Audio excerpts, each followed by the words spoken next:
saving up for a new monitor now that I have a PC. I'm like, I wanna do the cool gaming in the 120 FPS. And we're Yay. live. Whoa. Whoa. Hey, Chef, And theme you're yourself. roboting right now, Swole. Oh, I am? Yeah, you're doing a robot. You What's sound up? okay to me. Oh, I guess I'm really like right when I hit start streaming. Really, this shit happens. We had a 7-minute false start on EFAP yesterday too. Oh, YouTube was pulling shenanigans. okay, it sounds good now. Maybe it was just a little gleamy. I mean, I tried to stream earlier this week, and my OBS was like, you don't have any internet.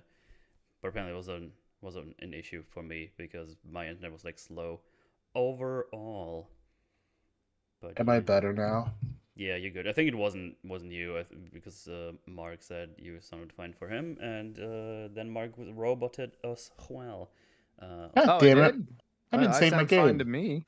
But yeah, we it's Gucci now. We are Gucci. No, it's not. I didn't save my game. That was the first time I got a B on that mission. Oh, sorry, I thought it was muted. Wow. No. I just have a cold. I'm not doing a Rakita. Wow. Okay. Seems a little bit sus. I just realized that if I sniffed and then said, "Oh, sorry, I thought it was muted," it might sound a little on the bad on side. the whole time, huh? Hey, look, I'm not above doing drugs while I'm on a podcast, but that drug will be weed. Well, that's gonna be clipped.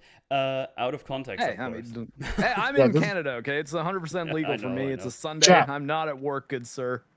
Chat, just cut out the part that says like weed. Just get the drugs part. Everything before that. PCP. Full blown heroin. Good memes. Good memes. Oh boy. Well, here we are. We said we're gonna do this on Wednesday, but then Mark's computer exploded or something. Do we actually know what happened now? Is it like the lightning ports? strike? Lightning strike's the only thing I can chalk it up to because several aspects of my motherboard died, or at least two, because my capture card got fried as well as my network adapter. Oh boy. Well, so my streaming computer, which is the one that I use to speak into to do streams and Discord calls and shows and whatnot, that one had no ability to access the internet for a bit. And then once I got the ability to access the internet back, with a $17 fix, I got myself a USB Ethernet adapter and just plugged it into one of the USB ports on the computer. So might not be a permanent fix as far as like if I find myself needing USB ports, like, well, one is going to be required for the network card. So I might change the motherboard at some point, but that can be a later problem. Changing a motherboard is a pain in the ass. That's a problem for future, Mark. Oh yeah, that's. I also might even have to get a new copy of Windows then too, because motherboards can be weird like that. Yeah, hardware changes and whatnot. But yeah, I also had problems. That was my computer. My apartment was flooded for like most of this week.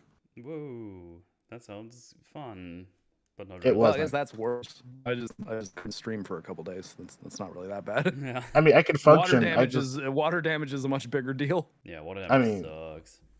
It was bad. It was more of just like there's water under the floor, and if you don't dry it, it could turn into mold, and mold can kill you. Absolutely.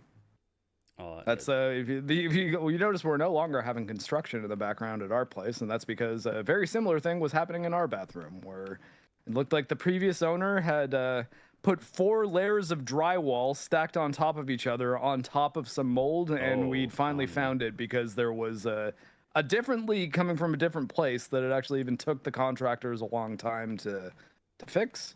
And we did get insurance for it because it was it was obviously not really our fault exactly. Yeah. Like the flooding kind of happened because there was a leak in pipes that we couldn't possibly access. And yeah, eventually it all got fixed. But we redid the bathroom at the same time, so it still ended up costing us a fair amount of money. We just got some of it from the insurance. Yeah, water damage bad. Be on top of it, homeowners. Yeah. And mold is when I was still living with my dad. Like the end state of water damage is in mold. the flat we were in, and just kept coming back. Like we see now metal roboted for me. Oh, okay. Well, maybe it's just Discord this time. I don't know. Anyone else having metal robot? No, he sounds normal to me. Yeah. Can you for guys now. hear me? I guess that's Yeah, I can a hear good Yeah. question you. also. It seems like okay, cool. this seems to be Discord now. Yeah, this week 'cause, is not nice to us in terms of the trying only to do thing online I things. heard there was yeah, I can hear you is the first thing I heard in like Uh. a solid 30 seconds. I was like, Oh. Well, yeah, it's I don't know.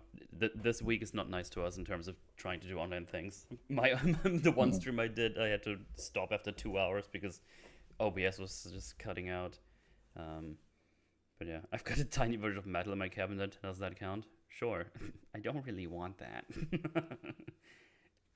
I want a tiny version of me.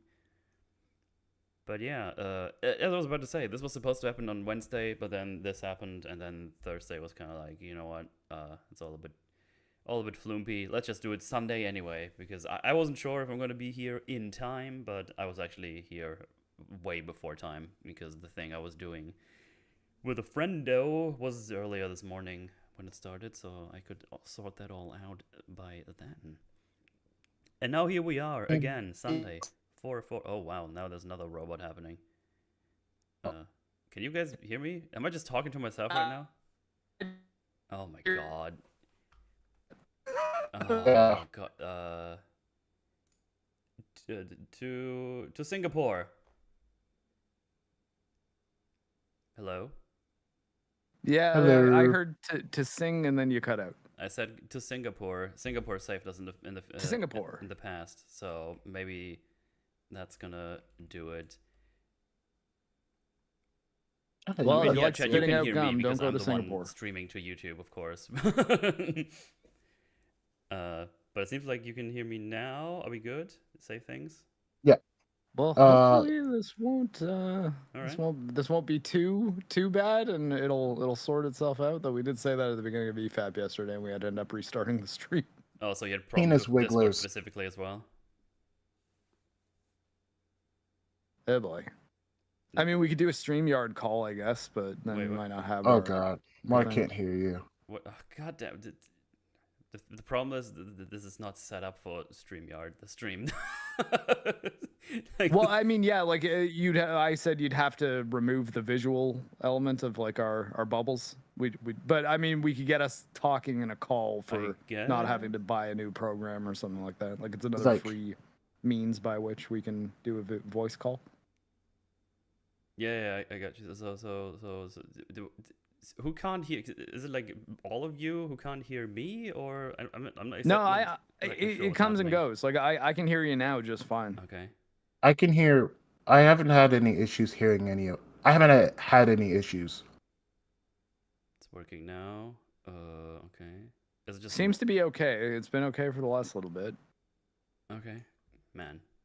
The streaming gods are against us this week, I tell you. Yeah. It's like, we need to stop them. They're getting too powerful. Kick metal, but then the stream ends. Well, yeah, no, we can't kick. That is no kicking metal. That's the point. That is the point. Yes. Not good. Wow. Great start, just like EFAP yesterday. Yeah, that's what Mark said. There was problems with that. Yeah. As well. Oh no, EFAP was worse because we were constantly cutting out.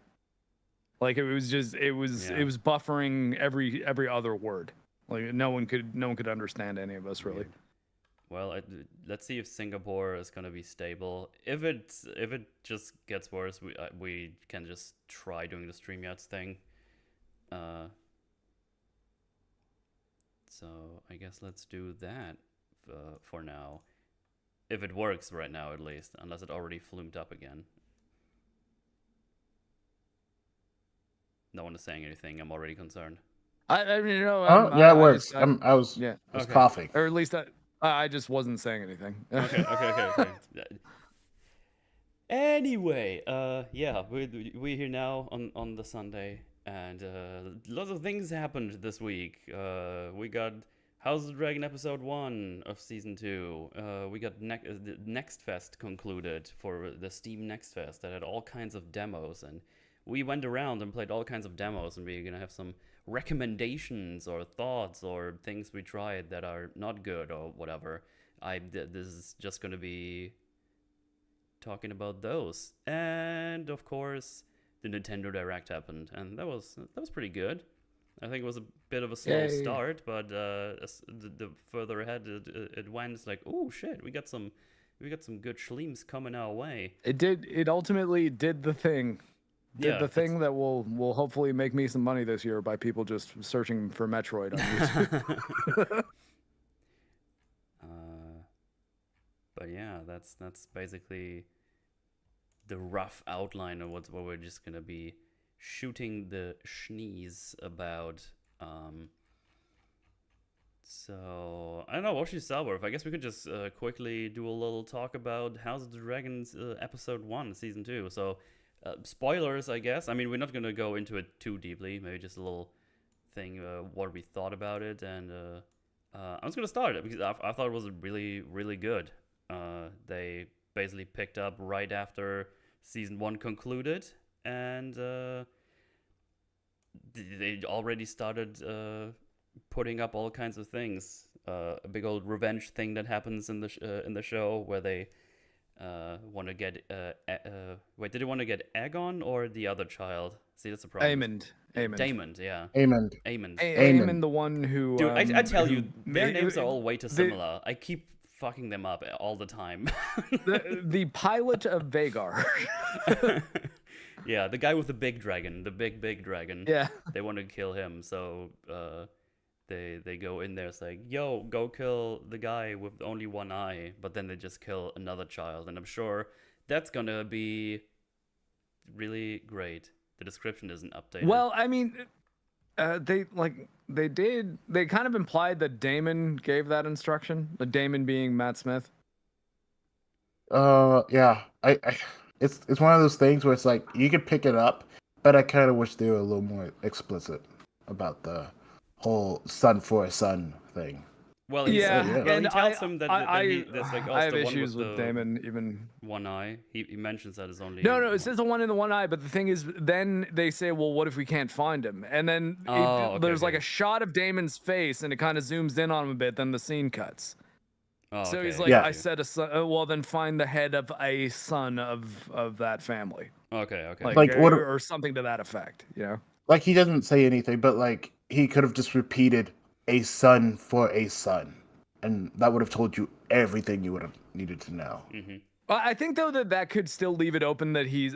Funny enough, I think not showing what he said makes it more clear that he explicitly gave the instruction than if he just says a son for a son, because that could still be interpreted as him saying no, just like that guy for specifically son for a son. That's all we're doing here. I don't want you to like kill anyone else, but.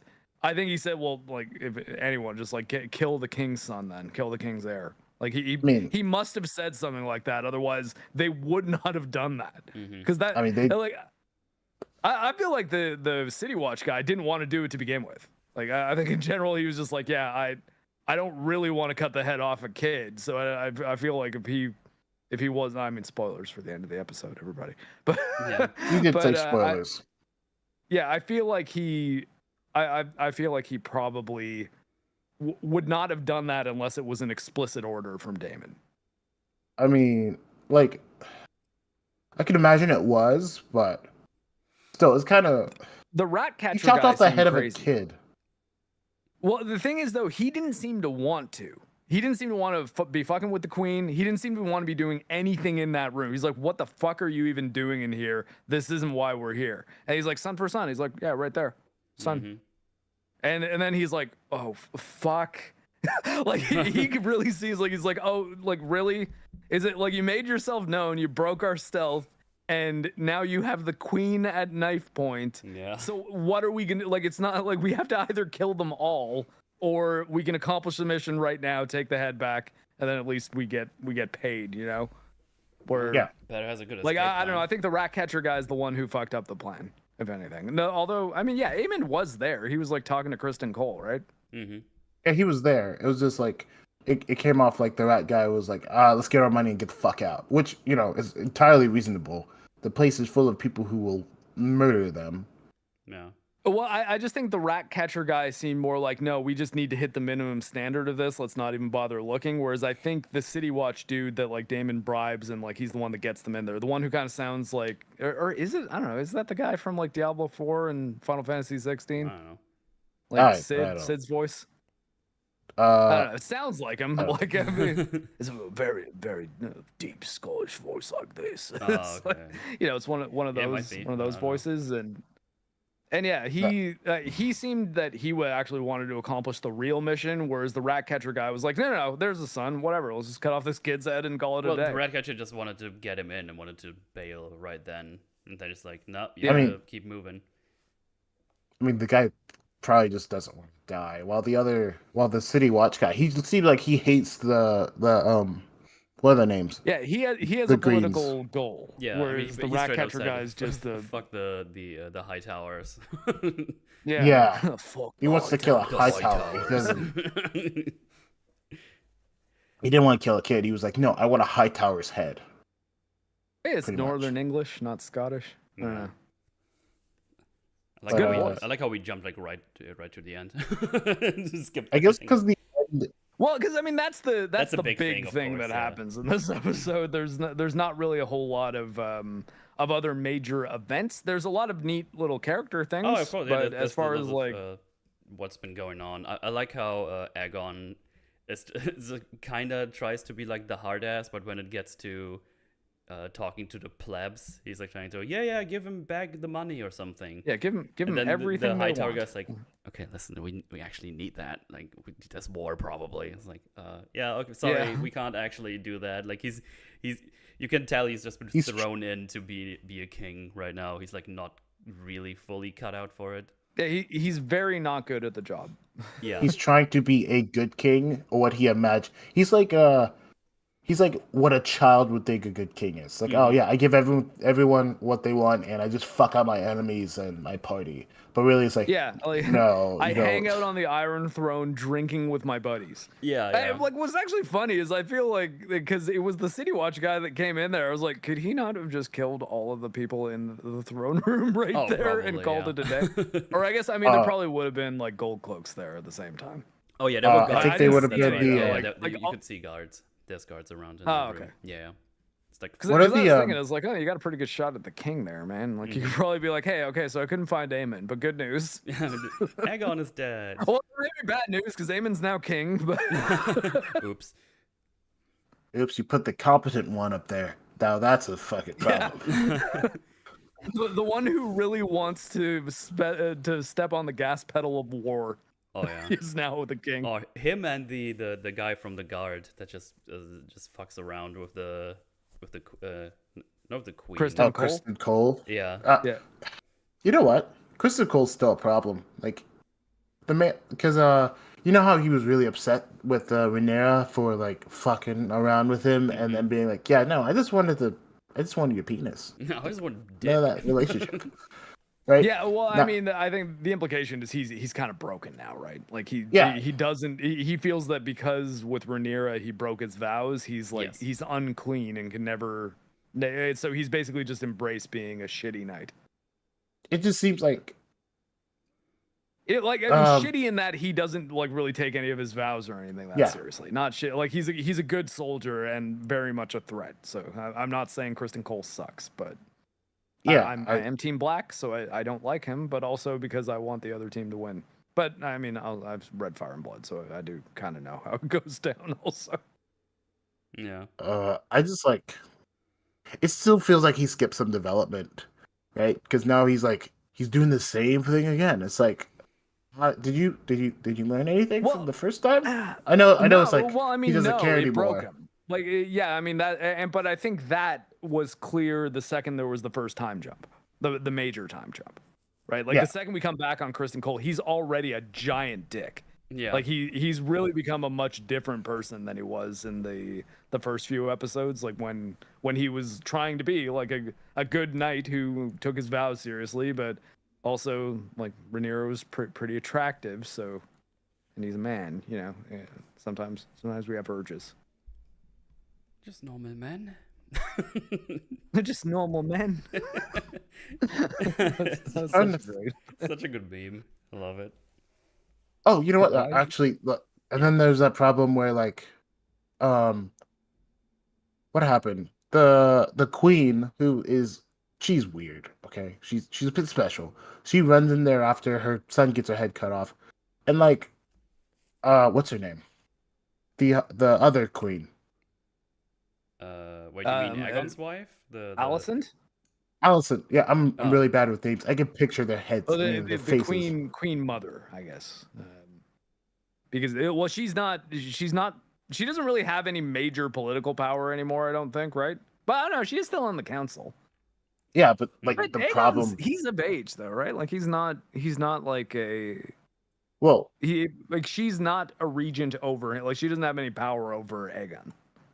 well, no, like that's kind of one of the bigger plot points, right? But real quick, as we're talking about this, it's really lucky that the other queen, the weird one with Aegon, runs in there while like Allison and Kristen Cole are getting it on instead of anyone else. Because if it was anyone else, it's like, oh my god, you're not supposed to be doing that. But weird queen, she's weird.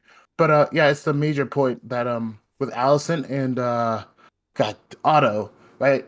Allison's like, please stop undermining me. I don't really have power, but I have influence over my sons. And you are like slowly destroying that.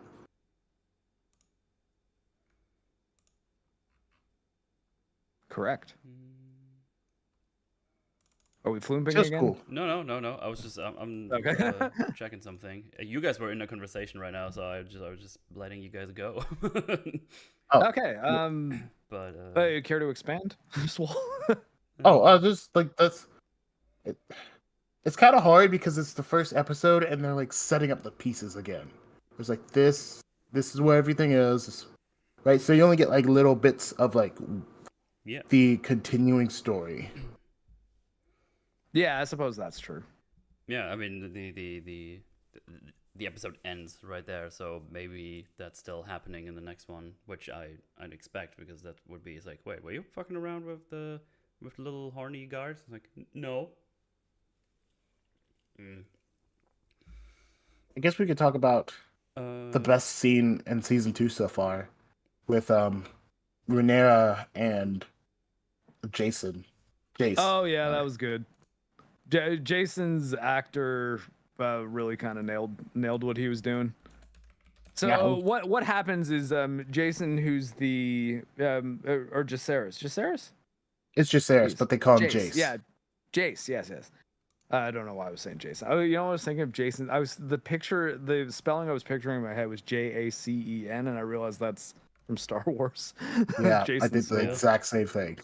But yeah, so it's the first time he's seeing his mother since finding out that his brother was killed. Yes. And he's returning from his very important mission also, because he's coming back from the Wall where he talked to Rickon Stark, who's the current wielder of ice, like the head of the Stark family. Yeah. And he's trying to give his debrief. Yeah. Like as earnestly as he can, while also not trying to burst into tears. And you can tell it's really hard for the kid. Yeah. And I thought that scene was great. It was really well done. Yeah, it was really, really well done. Just the whole thing when they have like the whole mourning scene. It was pretty sad. You know. Yeah. And like, because she sees the robes. I guess they don't really make it clear if there's a body in there, but yeah. Well, it seems it's like his dragon's wing. Yeah, it's the wing. Well, no, but there's like a robe. His robe is in the net. Yeah, or exactly. You see the robe that he was wearing. So like, it's not really immediately clear if there's still pieces of the body in it, or if it's just like, oh yeah, he's eaten by fish as it was getting brought into shore.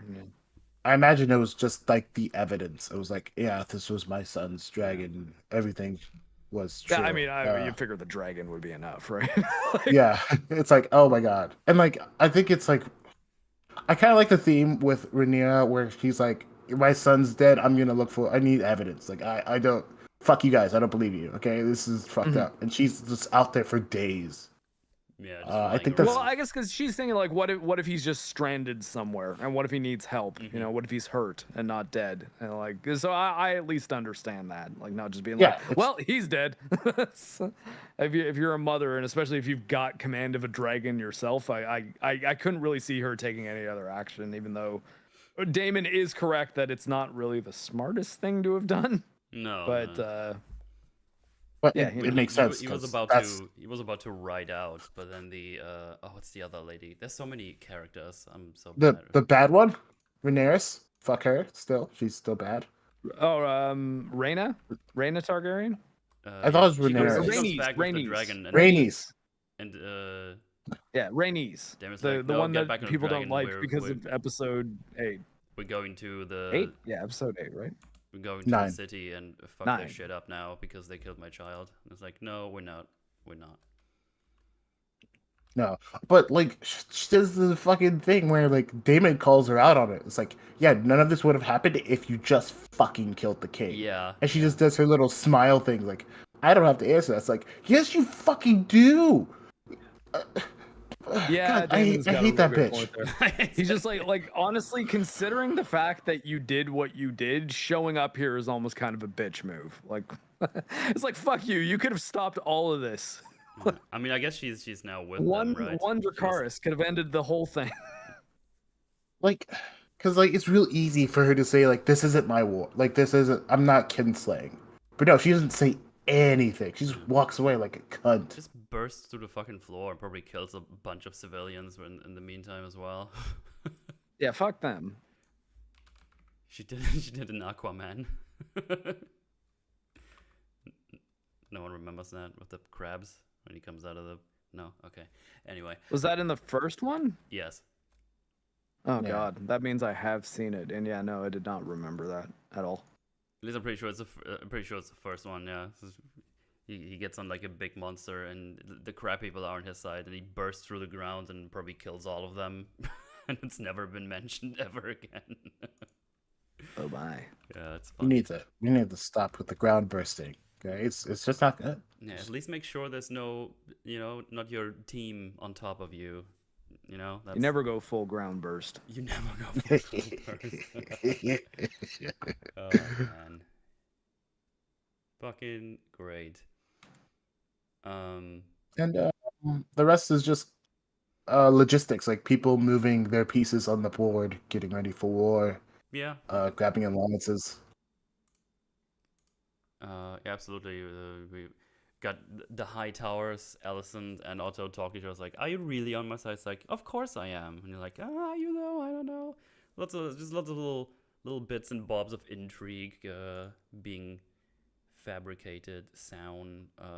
Cole and Aemond, they seem to be bros now. They're planning all kinds of things if war happens because they're very eager to finally go and fuck some shit up. While Yeah. Alicent and maybe even not Viserys, Rhaenyra, try Rhaenyra. God damn it! See, their names seem to be different. Yeah. I think it all comes together. I think they kind of want to try to do it without conflict, but I guess now with the whole, obviously with the end of season 1 and the Yeah, I think child Rhaenyra dying, wants blood. She's I mean she says like I want Aemond, I want his fucking head, and that's why Daemon obviously goes over there, and yeah, we'll see where that goes.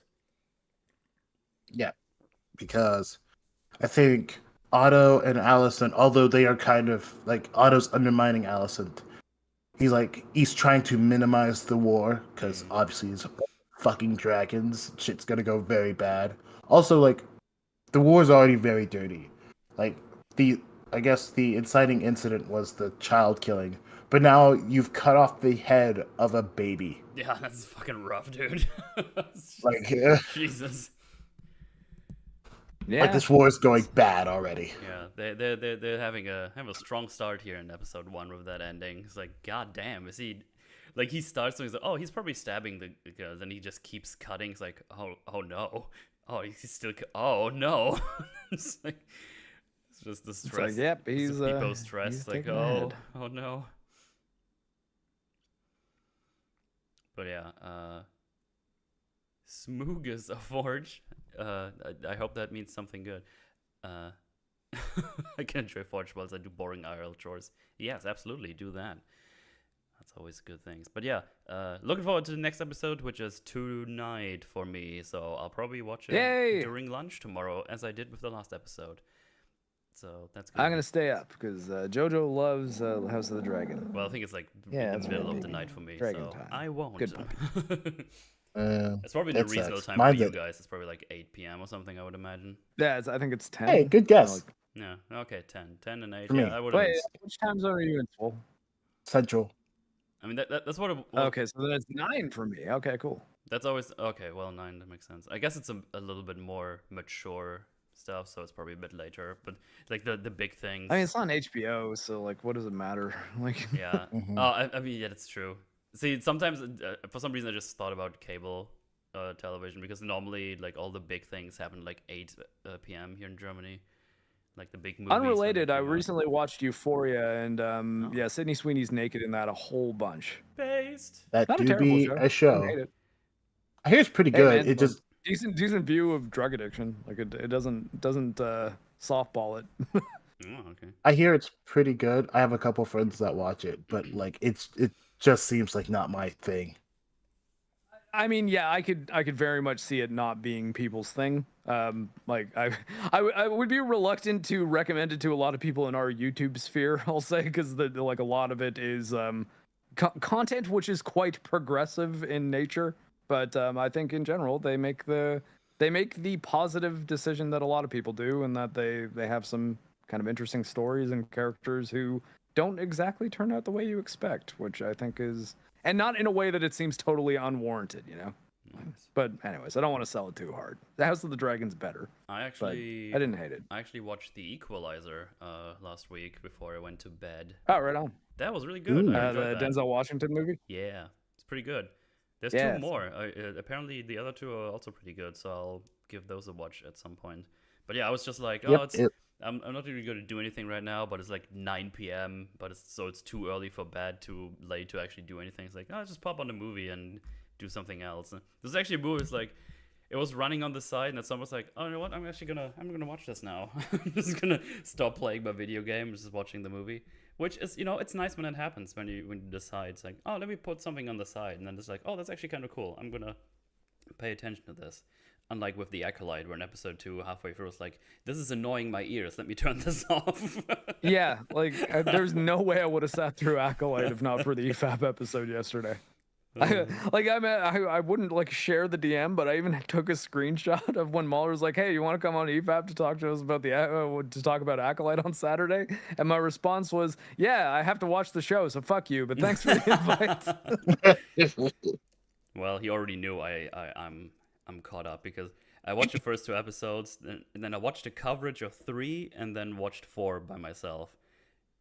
Just randomly, because it was lunchtime. It's like, I want something on, but there's nothing on YouTube I want to see right now. Let's put that on. It's like, oh, Yeah, man, this I didn't sucks. even have vague interest in checking it out for the memes. I was like, nah, I'll watch like the EFAP TVs or something like that on it, and Yeah. and that'll be that. I don't need to watch this show at all. And I don't think I was at all curious to the point that I would have checked it out the way I did for, say, an episode of Ahsoka, and Yeah. sadly all of Obi-Wan. The But power God, of one, Obi-Wan was the so power bad. of two, the power of many gay. Yeah, that's Why would they? I don't Yeah, know. honestly, It's I think that- such a bizarre Okay, cult I they will say created there again. Acolyte has something on the other Star Wars shows in that it has crossed over into the so bad it's funny at times. For example, I strongly recommend watching the quote fight scene at the beginning of the 2nd episode, in which May, the assassin lady, has a full-blown, like 110% fight against an impenetrable force bubble, and it's some of the funniest shit I've ever seen in my life. Like, it looks hilarious. She tried so But hard. I at the think end, they he just intended kills for it to be himself. like, It's so oh my god, funny. what's she gonna do? He just Like, fucking like, it clearly seems like it had a green screen rubber Yeah. ball that they had her trying to stab.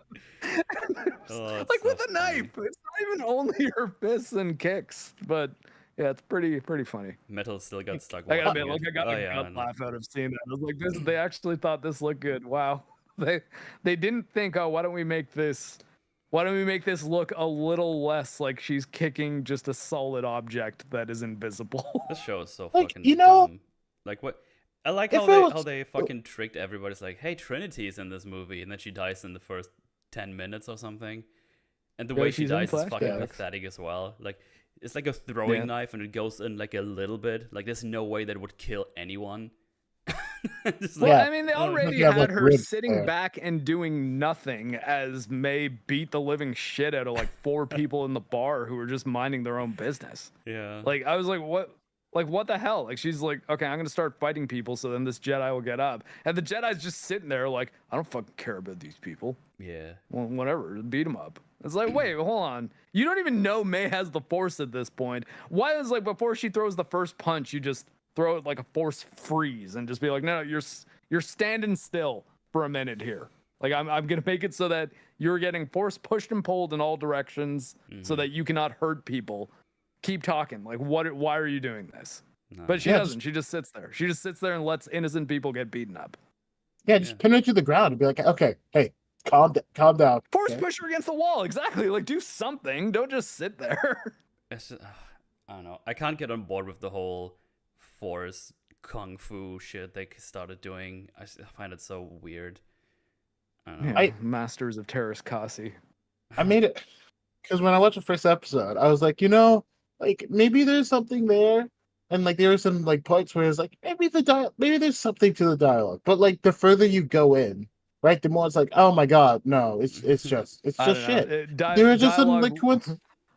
The first line, the dialogue lost me, where she goes up there and she's like, "You and I have unfinished business," as if she's Oh. doing a Into- fucking Beatrix Kiddo impression, It and Oh, I was losing. fighting stance. Like I was like, I was saying "fuck you" to the first episode of The Acolyte as often as I was saying it to John Campea yesterday.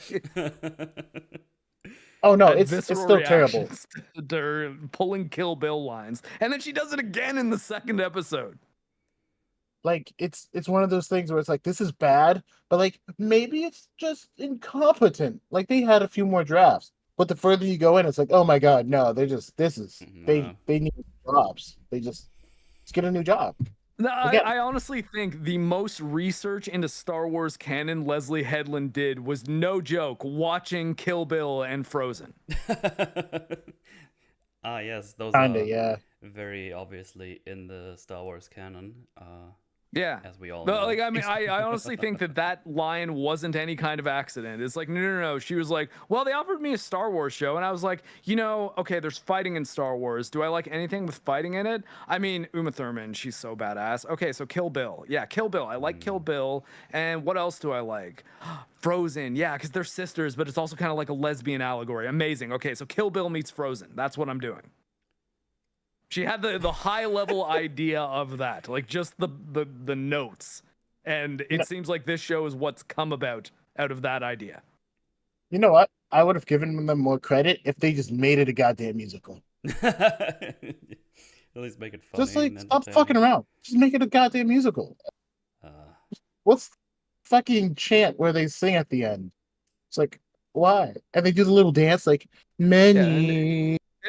It's modern art. I said this on EVAP yesterday, and honestly, I mean it. And I think the thing that convinced me it was true was the Mandela Stenberg twerk video diss track thing. This is at what a Lucasfilm bunch of right now, or at cringe, least dude. everywhere around the set and the team of the Acolyte. That is a group of theater kids who just have too much money and power right now. There's not enough people around them saying, no, don't post that to the internet. Do not. Don't do it. Well, apparently it's going to be a bad thing. She was so Super convinced that cringe. she needed to do that. Apparently, she made that in like 72 hours. Everything. Yeah. Like wow. And that's every single where you put person the- around her was patting her on the back for that. And be like, oh my God, yes, you're so talented. God, you dance so well. You're the best rapper. You're amazing. Do it. best And rapper. they mean it. That's the thing. They mean it because they don't know what good things are. So they see I a just- person that's their friend who makes a song and a dance and a video that's like, wow, this is like an actual music video. Yeah, absolutely, you should post this. Why wouldn't you? Yeah, well, they all Like, like those laugh aren't in their friends. They all like Yeah, start that's laughing bad. into their Yeah. face, like, yeah, you should definitely post that, dude. Yeah, they have to be assholes to do that. Because like, if that was my friend, I'd be like, this is the last thing you should do. Yeah. If Like you would, if X-Ray you want Girl, people- if X-Ray Girl did a response and like with sexier dancing, a better song, everything, I would still be like, no, don't do put this that. on the internet. Don't do it. It's gonna be a bad idea in like 5 minutes and a worse idea in 5 years. Trust me. yes, Because like if- basically what Amanda Stenberg did was put out the "It's Friday" song unironically. Yeah. I think if that was my Lord. friend, I would have been like, don't just suck everyone's dick. Do that instead. Don't do anything else with this. Oh This god, is- now we're gonna be called sexist. Fuck yeah, I am sexist. Oh no. This is the last episode of The Forge, everyone. it's over. I won't go that far. I think she should just not have posted it. But Well, I think that like the entire the entire show is that though. Like that's kind of what I'm saying. It's like that's a little microcosm of the decisions that brought the entire show together. It's just theater kids having great ideas, telling each other how creative they are, and no one around saying, okay, but it's gotta not be shit. We're actually trying to create a product here and a story that people want to tell. It's like, well, what if I'm just speaking my truth through this lesbian witch coven of people who create force beings, force twins, by the way, force sensitive twins. Yeah. Created. It's just so annoying. I think I said that to Mahler when I talked to him. It's like, man, just having a discussion about this online is just such a sludge of toxic everywhere. It's like, hey, this show is not very good. It's like, oh, is it because you hate women? It's like, no, because Yes. you know what? Yes, Like, no, sure. no. I guess I hate women now. I'm tired. It's like every I'm time, just like, every time you criticize something, someone comes around. Is it because you hate fun? Is it because you don't actually care? Why do you keep watching if you hate it? It's like, because I'm trying to fucking make a point here. Because if I talk about it and I haven't seen it, you go like, oh, you haven't even seen it. It's like, whatever, dude. Just stop. You just Yeah. have to cut away a path to get like a decent conversation out of people. Well, now I've seen it. It's bad. it's terrible. But as far as the theater kids thing goes, it really is that because like here's the thing with theater kids, there's like a teacher and they calm their ass down. It's like, you're not doing that. No, calm down. Yeah. Mhm. Right? But like with this, it's No, just like, there's no adults. you've actually hit the nail on the head because like I went to university for film and I went to an art school for high school. I've been around a lot of theater kids and I don't think they're bad people. I'm not trying to say that they always make things that are bad. However, they're very creative people who often need someone to temper their creativity into something you can turn into art, or turn into good art. Whereas if you give that personality type free reign to do whatever the hell you want with no one saying, wait, you got to work in these rules because you're making a Star Wars show. You're not just doing a project on your own where you have full creative freedom. Yeah. And they say, well, I should have full creative freedom because I'm talented. And you need people to be like, no, don't. Don't be that creative because you're working within guidelines that were set by other people who were being creative people and who did have the ability to do anything they want. That guy was George Lucas. Sometimes he changes shit. And you know what? That pissed people off too. People don't even like it when the guy breaks out of his own rules. So what makes you think it's okay if you do it? It's like, well, those fans just suck. It's like, yeah, but they're the ones giving us money. So just like make something better. It's like, well, fuck them. They're all racist and shit. Like they are, but we need money Yeah. Well, to they'd do be like, stupid okay, shit. so they're not if racist, we're- but I'm If we're in acting this like that person. situation, then why don't we try making things that are not politically pointed in one way or the other? And then if we do have messages or morals or themes that we want to put in there to get across to people who we disagree with and hope that they might start seeing things the way we do through our art. I know that's weird that you can express yourself through art. and do that in a way that ultimately they might be receptive to listening to because the thing you've made is good. Whereas if the thing you make is bad, you're not convincing anyone of your argument. If anything, you're convincing people that you're cringe and that they shouldn't listen to you. Yeah. And Yeah. that music video I think was proof of that, right? It's God. like, okay, well, I mean, if no one if her manager did not say, yeah, if you post that, just so you know, you're going to be a meme forever. And it might not be positive. largely. And then she goes like, "But memes There are might great. be People there might love be a those." group Like, of no, people. no, hang on. It's like you're not like becoming a beloved meme. You're becoming like I don't know. You're not Boogie. the Huakta meme. You're the Yeah, everyone loves the Huakta girl. That's so funny, dude. She just wants to please her man. When I saw that, I almost fell out of my chair, dude. That was hilarious. It's just like I just hate the show. It's Yeah. it's worse than Ahsoka, and not the way that it's worse than Ahsoka, but like Ahsoka's just like, the show's like, why? Who said yes? No one should say yes. No. Stop saying yes to these people. Yeah. God damn it! Now we did talk about Acolyte and Star Wars, and I wasn't even on the list. Oh well, had to happen. Right. it's just too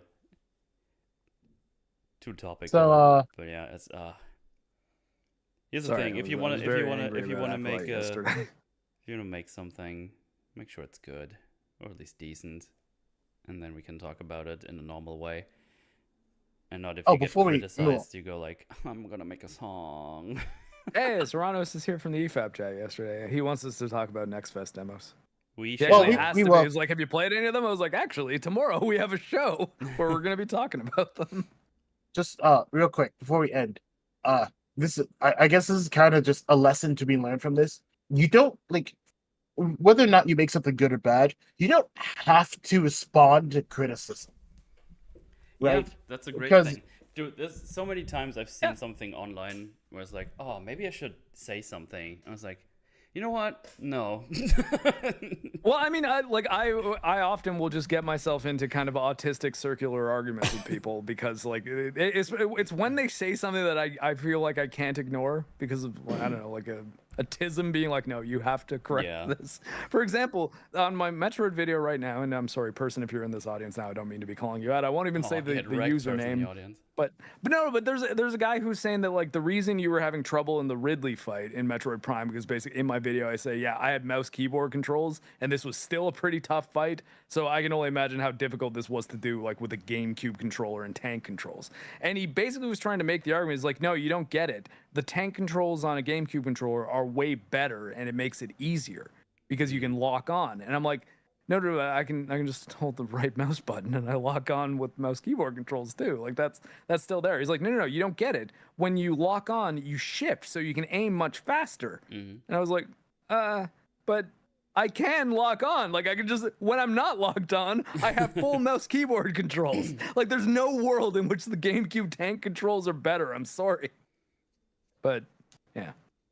Interesting. I never tried it with mouse and keyboard. You should play Metroid Prime on Prime Hack though, even if you have the remastered version, because it's very fun. It's very fun to play mouse keyboard in Metroid Prime. I bet. But yeah, those are. And you can play 2 and 3. But yeah, those are the television things we talked about more than I thought actually. But that's good. We love talking about things. That's why we're here. Yeah. But I do want to talk about Next Fest stuff now, unless you guys have something else before that.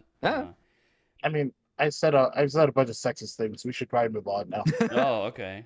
Everybody clips. You need to talk about at least one female-led demo you played.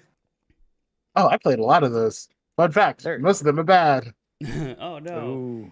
Well, the way I did this, I don't know how you lads did this. I basically just every other day I went on my Steam page on the Next Fest thingy. It's like, let's just scroll and click on install on things that might be kind of interesting. And little things I tried it for a minute, it's like, no. And then I got rid of it.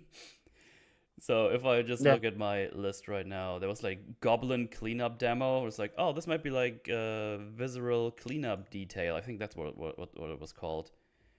But it's kind of like Kaiju number 8. Sorry? There's an anime I've been watching called Kaiju number 8. I actually have not watched the most recent episode, but the main character is on like a kaiju cleanup crew. So when this elite squad of like kaiju killer people kill like a kaiju, like a Godzilla basically, It's like they're the ones who have to like cut it all apart and like dispose of it. So yeah, I thought that was a fun premise. But yeah, it was basically just well, if you played Visceral, I think it was Visceral cleanup detail or Viscera. I'm not sure. Whatever. Viscera probably. Yeah, it's like this, but you're like a goblin maid, I think. You actually don't get to see your character, so that was bullshit. No, you get to see. You can see it on. That was an FPS. On a or like first it's person FPS game. I guess it's like a first person thingy. And you're like in a dungeon and you clean stuff up. It's about the same, but with more like a magical thing going on. I know it still feels a bit jank. Maybe I'll try it again when it's full released. Probably not, but that was like one of the things I tried. I was going through the ones I just briefly touched and was like, whatever. I think actually probably the easiest thing is if we each do one, and then we've got time to think about which the next one you want to talk about is. Oh, sure. I mean, and then if we catch one that we both played or all three of us have played, then we can expand that out to a bigger discussion. Go ahead. Look at Mark. Big brain. It's a Swollpool. Why don't you give us one of yours? No, god damn it. Let's see. I mean, I have one ready. I was just trying to be polite. Well, I have a little. I have a list. I kind of want to start with a good one. I think it's called Kill Knight. I tried that. Oh yeah, well. Metal played that one too. I actually didn't get around to it though. I did download it. That was pretty sick. It's hard, but I really liked that one. Yeah. So. All right, tell us about it. Yeah. Hold on, I gotta pull it up to remind me of things that were in it. Metal, tell us about it. Basically, you start from a top-down view. It's like a small arena, and you get swarmed from things that just go. I think it's like bugs or something. And I think it works like a twin stick shooter, but I think I play with mouse and keyboard. But I got it up. Okay. Oh, sorry. Oh, I'll just explain it real quick. So yeah, it's twin stick shooter. But you can play with mouse and keyboard. I tried, but I'm not used to shooters on mouse and keyboard, so I just went to controller. You have a shoot button. Like you can shoot your pistols, or I guess there's other weapons you could use. You have a primary, you have a secondary, you have a melee, and then you have other mechanics within those. Like, so if you reload at perfect timing, you get a damage boost to your pistols. You have a secondary. At default, it's a shotgun, and that has limited ammo. Your primary has unlimited ammo. So your shotgun will run out, but to get shotgun ammo, you need to use the melee, right? And the melee is kind of similar to Valfaris. That's a good system, like having it so that you replenish certain attacks by using other attacks, so that it incentivizes you to like constantly be swapping what you're doing. But there's another bonus. Like, instead of reloading perfect time, if you do a melee during the reload window, your sword gets a boost of range and damage. Or if you dash during that, you get like a special dash that, well, no, you can suck up everything if you do the suck with perfect timing. I think you get bonus suck. I know this sounds weird. Suck. You can pull a Kirby. Yeah, kind of. Or a Walk Girl. And then you can fill up your, and then you have a meter which fills up from sucking, like sucking the things, not being bad at the game, and then you get a super move from that. Hot. And so there's like an interesting loop of like you shoot, you reload, you might use your sword or your gun, you suck up everything, you get a super move. And you work around the enemies, and like every level, the platform changes. Yeah, it gets bigger, like it extends every time. Thank you to Tomby for the raid. It's a cool game. I think. I saw it in the chat thing. Oh, there it is. Either way, thank you. But yeah, the game has like really high potential, I think. Yeah, it looks. I wonder. I don't know if the demo's locked now. I'll try to give it a shot after the stream. I think some of the games still kept the demos up. A lot of them just pulled them down. I find it's 50-50 most years. Like it's really, I think the ones that are more polished and tend to work well to sell the game tend to stay up, and the ones where it's like, yeah, I mean, this is what we're going for. It's a really early build, like the ones that will say pre-alpha or something like that, or like they say alpha 1.002. Those ones tend to come down right away, but yeah, there might still be some demos up. But yeah, felt pretty satisfying to play as well. Might give that a shot when it fully releases. I only played a couple of rounds, but it's kind of hard. It's kind of hard to keep everything in mind that Swoll just pointed out. When you can like refill the shotgun and get the other things, then you have like a big kill bar and you get like a big special move. And I actually don't know if there's like unlocks you can do after you finish rounds. I didn't check that. Yeah.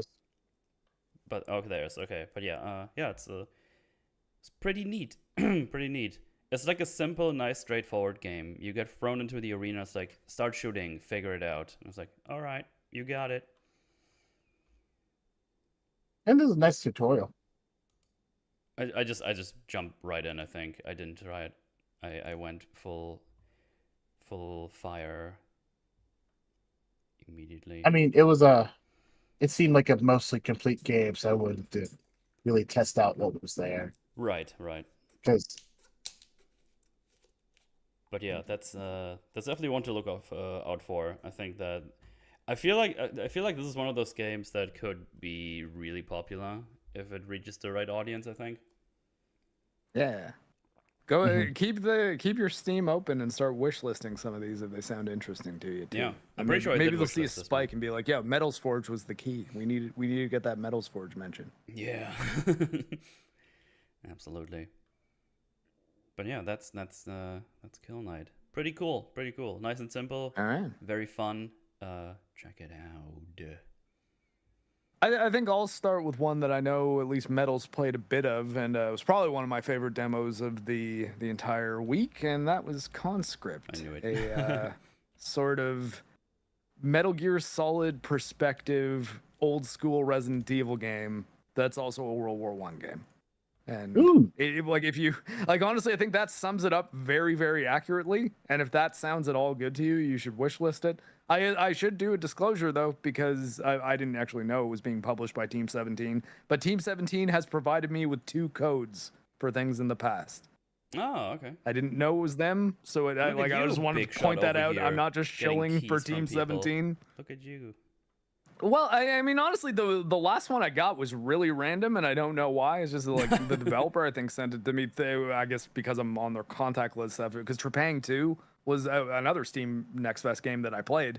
I followed the developer, and eventually they sent me a code because I seemed really interested in it. And I played the demo a bunch, and yeah, so they gave me a code for that. But I bought it and gave the code away, so there's that. And then they gave me a code for this one autopsy simulator that came out a couple weeks ago, or at least they gave me the code for it a few weeks ago. I streamed it once. It was interesting. It gave me the chance to do a lot of like medical lecture stuff during a stream. Oh, nice. that was kind of fun. But yeah, I would recommend Conscript though, outside of me being a Team 17 shill, because that's just a publisher. It's a different developer. Than I would recommend Conscript and probably not recommend Autopsy Simulator unless you're really into that kind of premise, like where you're a mortician that is, or I guess not, you're a police doctor who's doing an autopsy to kind of put together things. It actually plays a little bit like it plays better than actually. Wait, what game are you the talking mind about play now? sequences. Autopsy Simulator. Oh, this okay. is the one that I got the code for. This I was like, I don't Next remember Fest that game. happening But on script. because the sentence was almost done, and I'm not going to talk about it. It plays like a better version of the mind play sequences in Alan Wake 2. Well, It's kind of, and like mixed with you're cutting up a body. But yeah, I don't know that would really be a game that people would like all that much. But I think if the idea of an old school Resident Evil structured game with a Metal Gear Solid art style, I guess, and a World War I setting, if that sounds interesting to you, then yeah, absolutely you should throw Conscript on the wish list. Yeah. And I pre-ordered it, so if they gave me a code, I will be giving that away. Well, I just played the demo. I don't have any codes, so Yeah, I just picked that up as well, and yeah, it's really cool. I didn't finish it because I did not have the time, unfortunately. But Yeah, as Mark already said, lots of Resident Evil vibes in terms of how progressing the levels go. You find like doors that are closed. You have a map that gets updated, almost like in like Silent Hill or Resident Evil. Yeah. It's like, oh, this is locked, so I probably need to go back here later with Put a a little key, X on it, yeah. or I need something to break the wooden bars in front of this doorway or something like that. And yeah, lots of. Or hey, there's pigeons that are locked up, and there's a little feather on the key on the padlock. So maybe if I find a feather key, I can unlock this pigeon cage and send for help. You know, like there's neat World War I stuff like that too. And mixed into it. It's pretty cool. If you can see it here. Yeah, if you look here real quick. Very on the screen. The combat is also very deliberate. Yes. So you're more mobile than you would be in a Resident Evil game. Like you have a dodge roll, and you can melee attack or do like fire a gun. Oh, obviously limited on your ammo. Your melee attacks are also limited by limited use weapons too. So like a shovel will eventually break. So you kind of have ammo in your melee attacks as well, and you tend to do a lot more damage in the melee attacks if you charge the attack up for a second. Which kind of makes sense, though. It can make watching the game seem a little less exciting than it is, because you might just think like the swings are really slow. But the trick is, if you charge up the attack, you do a lot more damage. So it's better to get a bit more distance, charge the attack, and then smack the guy with the shovel good, than to swing wildly and do it really fast. Even if that might make the combat look. I found better, myself like, using the melee quite a bit in the beginning, because you get a rifle, and when they start charging you get like one shot, and if you don't kill them with that, it's like okay, because you have to obviously reload the gun every time you shoot. You have to hit the trigger again to bolt the rifle. Yeah, you have like to bolt it. To actually cock the rifle again. Not reload. You have to bolt it. Right. You do when you do have to reload, though. It takes a while. So you got to make sure you have time to reload if you're going to reload. You need to make a decision. Can you make the bolt work, or do you just get out your or switch to your shovel right away, or a pistol or something? And you don't want to get the gun out and shoot immediately. You have like you have the reticle here, and that gets smaller, so you become more precise when you hold it down longer. So you do, and it does the charge shots, even for the aim shots, do more damage as well, because theoretically you're hitting them like in the head as opposed to in like the shoulder or something.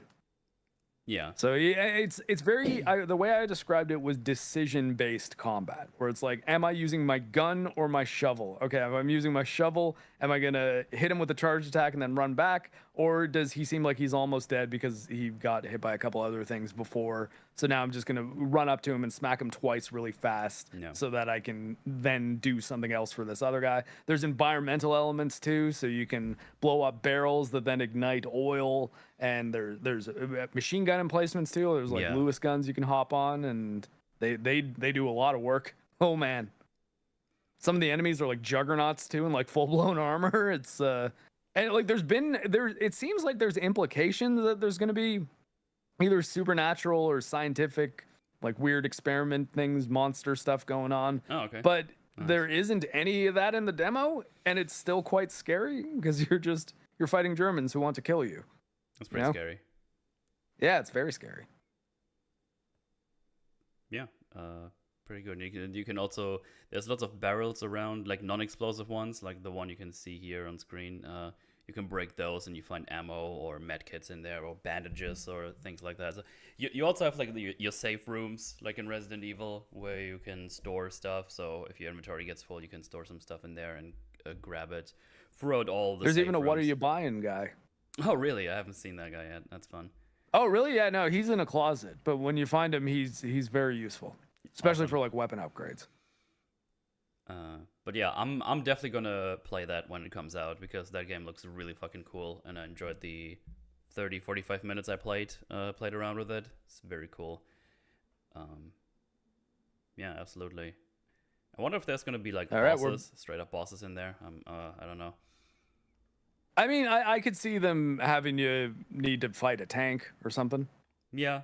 It's probably more have environmental, to though. use You cover have to go around for cover and then blow it up or something. Well, even also there's an area that says it's blocked and can only be cleared by an artillery strike. So I guess at some point you probably will end up finding an artillery cannon. Okay, nice. I don't know if it's just gonna be like you hit the button, the artillery cannon shoots, and then unlocks that area. It might be, but who knows? Very nice. Anyways, I guess Metalcommander, you're definitely up, next. do wish Another list one of that your one. picks. That one was really, really cool. Yeah, single dev too, like just one guy. Oh, sweet. I'm gonna go to a fun one. I'm just looking for another trailer here. There's only a Kickstarter trailer though from a year ago. Oh well, I think that should probably do it anyway. Because another game I played, and I'm pretty sure Mark you played that one too, was Aero GPX, which is basically F-Zero but on PC. And it's kind of fun. It's like F-Zero 64 specifically. Like it's got this like very flat shaded, like no texture art style. Yeah, it's awesome. But it looks good and it's ultra fast. Yeah, so I never played F-Zero. I have nothing. I always knew it, but I never actually played it. So I played this and was like, holy shit, this is amazing. I love this. Yeah. It's have you ever played Wipeout on PlayStation though? Maybe, but I barely remember it. Ah, okay. Yeah, the Wipeout games are great. I kind of preferred them to F-Zero. I know that might be a bit of a hot take, but the GameCube F-Zero game was incredible. Super Nintendo one I liked at the time, but man, I never really got the hang of it, to be honest. Yeah. Wipeout I was really good at though, and it had like Prodigy on the soundtrack. Oh, nice. Prodigy was huge at the time. Yeah, the music in this one is pretty catchy too, but it's nothing like known or anything. It's like all like in a bit style, I think, if I remember correctly. No, that's like I don't think I got claimed. No, but it's I did not get claimed for Aero GPX. I did get claimed for Megacopter, though the dev of Megacopter looked into it and got my claim revoked. No, that's awesome. So that's sick. We'll talk about that later. But yeah, I played this. I was like, oh, this is kind of cool. Because I also saw you mention it on Twitter before I checked it. I was like, oh, you know what? I'm gonna check this out. I'm not like a super racing game nerd. I do play some Mario Kart occasionally, but that's about it. But this was awesome. You get to play like 5 tracks in the game. It's like one Grand Prix, I guess. And you could just go nuts. The music is super good. I love the music. It just goes pretty hard at sometimes, and just yeah, it's just fun. It's just super fucking fun. There's lots of pilots you can choose from later on. I think you only have like 3 right now you can play, but yeah, it feels great, which is obviously good in every game, obviously, but just in racing games. Yeah, ultra responsive controls. Very responsive. You feel in control. Especially if you see like here, you just go through the air and you can do like crazy stunts and shit to just get more speed. And your goal is basically like, I'm gonna try to hit as many of these fucking speed boosts as I can, so I can go as fast as you can. it's very speed boost based. You need those speed boost pads on the ground. Yeah, and then at some point, the game is just who hits the most of those in any given lap. Yeah. I'm definitely gonna play this. I'm not even sure I'm gonna stream this at some point or whatever, but this seems like a game I want to boot up and just play a couple of rounds. Like, seems like it'll be that was cool. Great one for a Steam Deck. Oh, heck yes. A lot of these actually are. Pretty much everything other than the first-person shooters, I'm telling you, are like ideal Steam Deck games. Like even Conscript. Like as much as the atmosphere might take a hit, if you play it like in a dark room, like in bed, ooh, not bad. Maybe with some headphones. Yeah. But yeah, this gets a big thumbs up from me. This is awesome. The demos might still be up, actually. I agree. Go check that out. You get, as I said, you get 5 tracks. You get a really good feeling how this works. No, I don't want to listen to Tom Cardy right now, even though Tom Cardy is awesome. And Aero spelled AERO. Yeah, like Aero. Aerodynamic. Yeah. Aero GPX. It's good but, stuff. yeah, that was a good one. Hell yeah. Loved it. Moving on to Swoll's next pick. Oh, come on. I was eating. Also, I want to play this game. If you want to switch, I can go next if you want to switch the order. No, I just finished. It's caught me off guard a little bit. There's a seconds. lot of shit I played. Let's keep the game rolling with the good one. I played Metal Slug Tactics. That game was okay, cool. neat. Yeah, I played that too. Oh. It's fun. Yeah, it's fun. It's kind of hard. Like yeah. I mean, and I think that they do a good enough job of making it seem like it's playing by some of the Metal Slug rules as far as like which enemies attack how and stuff. Like it's not just a tactics game where they threw Metal Slug characters into it. It was it was. I thought it had a very interesting gameplay style of you just controlling a few characters and using very specific actions. Yeah. It's I don't know how to. I guess you'd be better at describing this because I don't usually play games like this. But 1 second. I'm playing Unicorn Overlord right now. Not exactly. Oh, nice. The same Well, kind of thing. I just put the footage up, but I haven't played this. But I think I have an idea how this plays.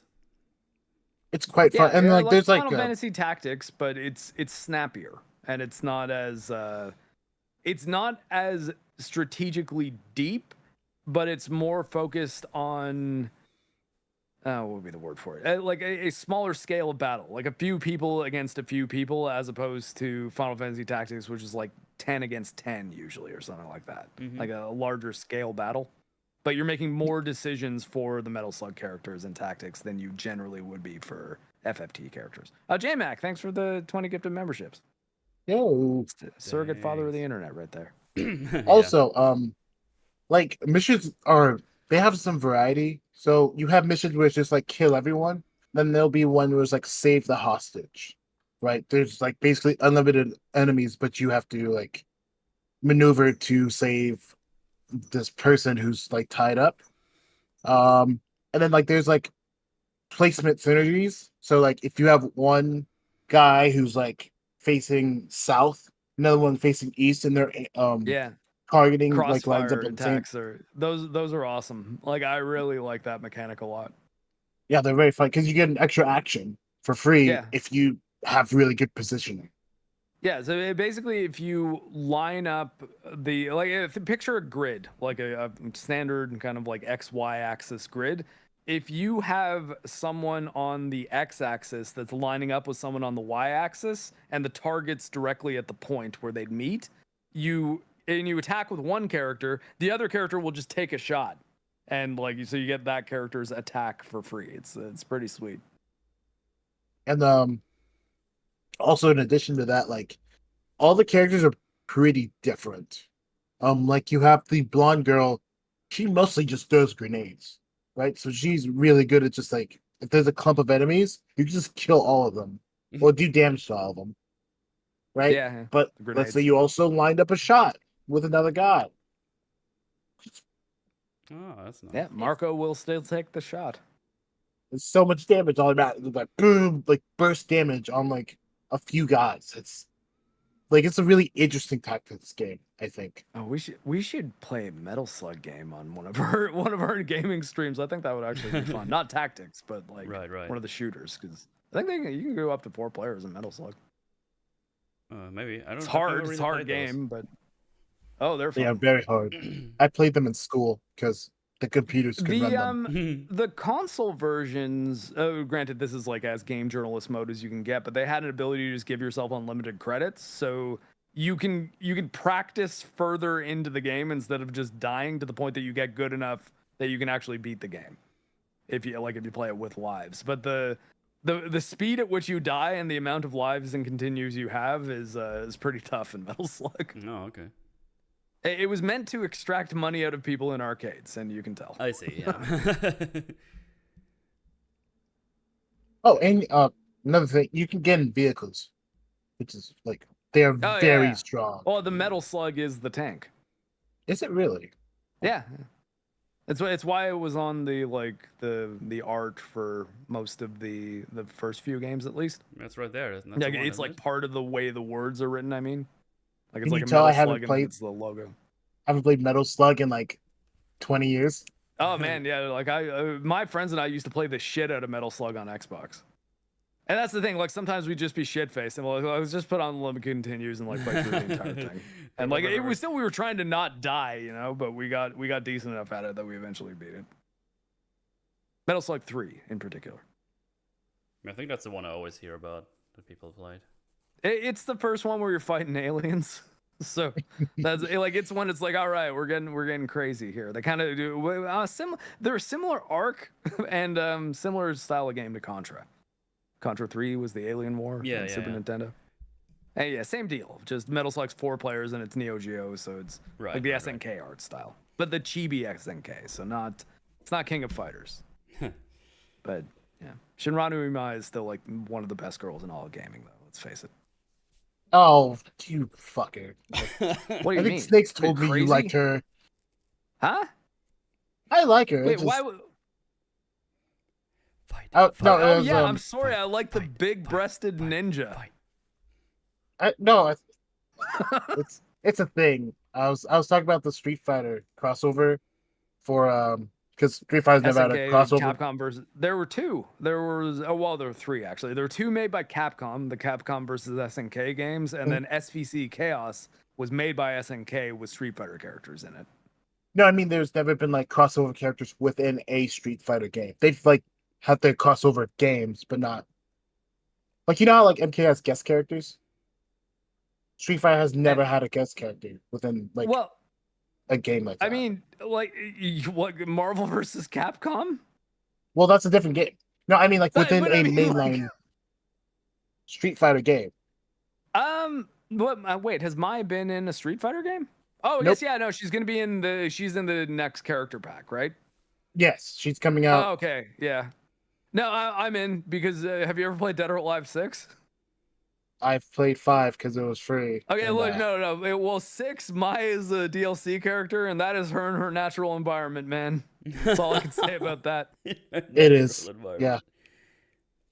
I mean, she's gone home. She's with her people. She's jiggly. She's been jiggly since the first well, not the first one, like the second one. Yeah, and like the 14 and 15, which like were the 3D King of Fighters game. She looks good in both of those, but her Dead or Alive model is just unreal. Trust me.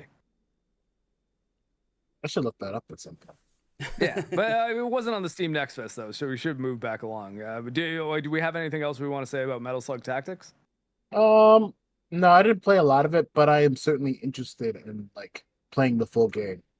It kind of scratches that itch. Indeed. So, all right, I guess I'm up next, and I'm gonna do another one that I know at least Metal played, and this is arguably my favorite demo of. It's probably the most fun I had during Steam Next Fest. Whereas Conscript is really tense and it's scary and it's a good game, and it's its own kind of fun. But I Am Your Beast is balls out action. It is effectively first person Hotline Miami, but you're John Wick, and it's really good. It's very, very short levels where you have very specific objectives. You're given an initial objective, like just complete the level basically, then given a challenge objective, which is basically a modifier, so complete the same level that you just beat but only using melee attacks, or get 3 explosive kills or 3 headshots or something like that. And you get an additional one of those once you complete that one. So there's 2 objectives. You also don't have to ever do all the objectives in one run. You don't have to do every objective. So like obviously if there's a get 5 explosion kills and get all melee attacks, you can't do both of those, right? So I was saying like it's repeated runs of the same level where you're focusing on different things. And I liked it so much that at the end of completing every challenge in the level on a stream too, like I mean you guys can watch me react to this game in real time if you want. I wanted to play it again and just get the gold rank time. Like it was like I want an A rank. I want an A rank in this level. Yeah, the S ranks are insane. But so I'm like, now that I've finished this, even though I don't get any real bonus and I don't need to get this rank to progress, I kind of wanted to play it again and just see if I could get through the levels really, really quick. So it really kind of hooks you in and keeps you going. You only can ever be holding one thing at any time. So be it a gun, a knife, shotgun. Like you don't have the ability to like swap things in your inventory. But just like in Hotline Miami, you can throw any item that you want, and that will knock people down, and then you can kick their face in while they're on the ground. You can climb really, really well by like just looking up at a tree branch and hitting E. You just kind of shoot yourself up there.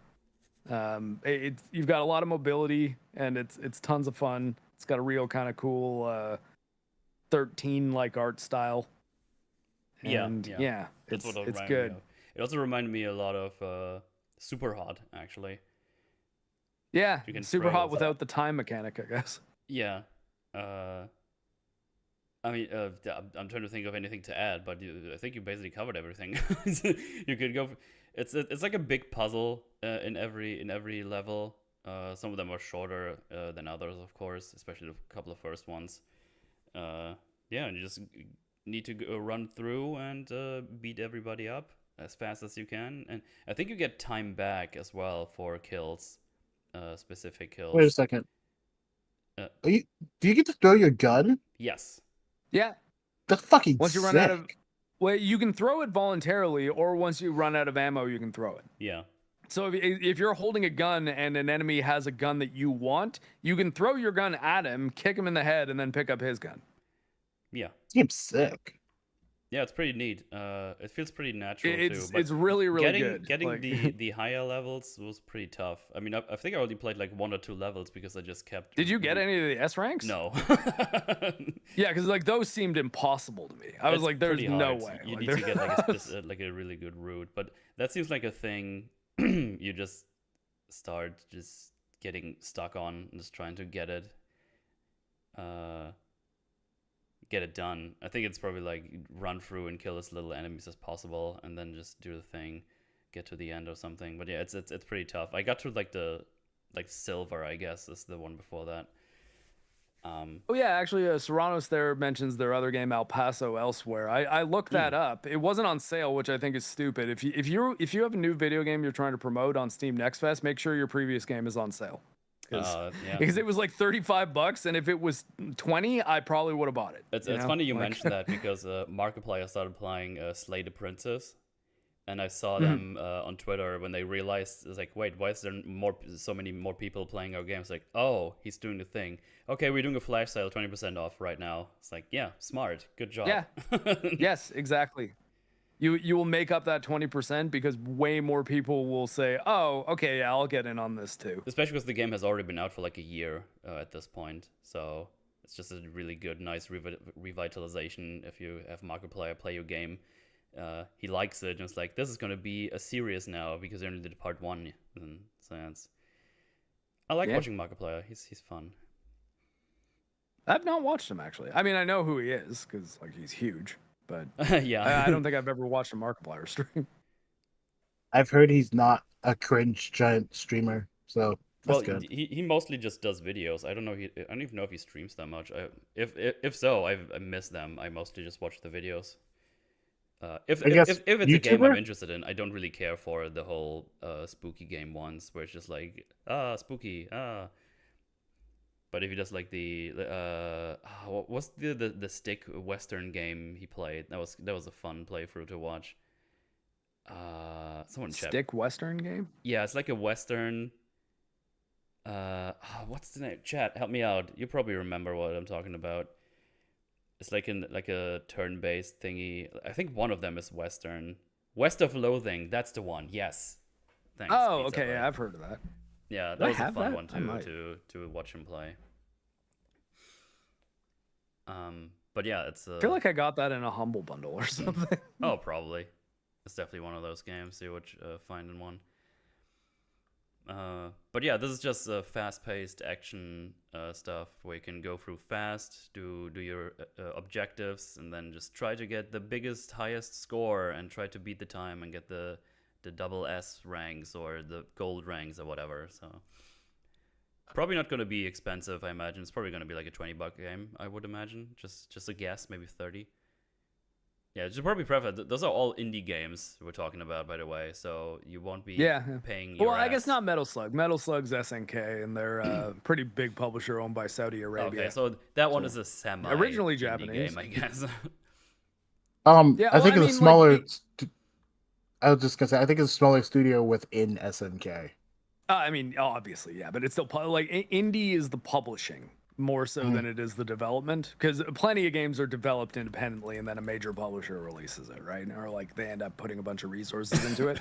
But independent is generally independently published, is what it means. So the easiest way to see if a game's an indie game is on Steam, the Steam page. If the developer and the publisher are the same words, that is an indie game.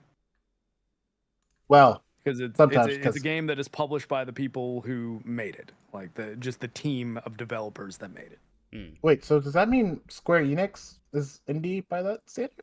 Well, no, because they're a AAA publisher. Like no one's accusing. They exist as a AAA entity, so obviously everything they do is AAA. Like okay, so just to clarify for chat, it's a soft say, hey, we did. Well, I mean, you could say that an indie level Square Enix game would be something like, I don't know, the remake that they just did of Star Ocean, right? Yeah. Like, it was Star Ocean? Yeah, I think it was.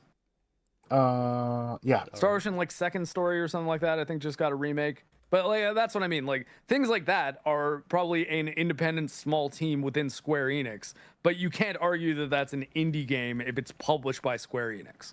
You know? Yeah, I'll just like when you said the publisher and the dev are the same people, I'm like, whoa. Yeah, but like I mean, but it's different if the developer is quote EA, then like, yeah, that's not an indie game, right? Yeah, because that is the AAA.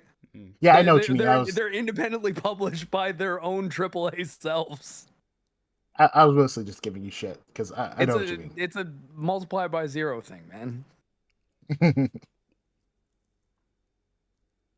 Oh, you guys always zero.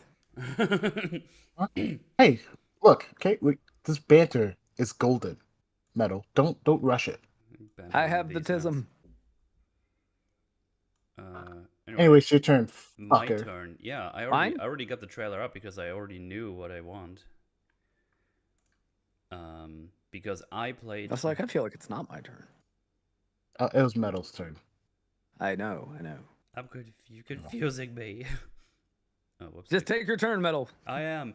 What I played was Drill Core. That was a fun little game to play. Basically, the idea is you need to go onto a planet, drill into, well, the core, do a thing. I actually didn't quite understand what it was, and then it gets to be habitable again. That's the idea.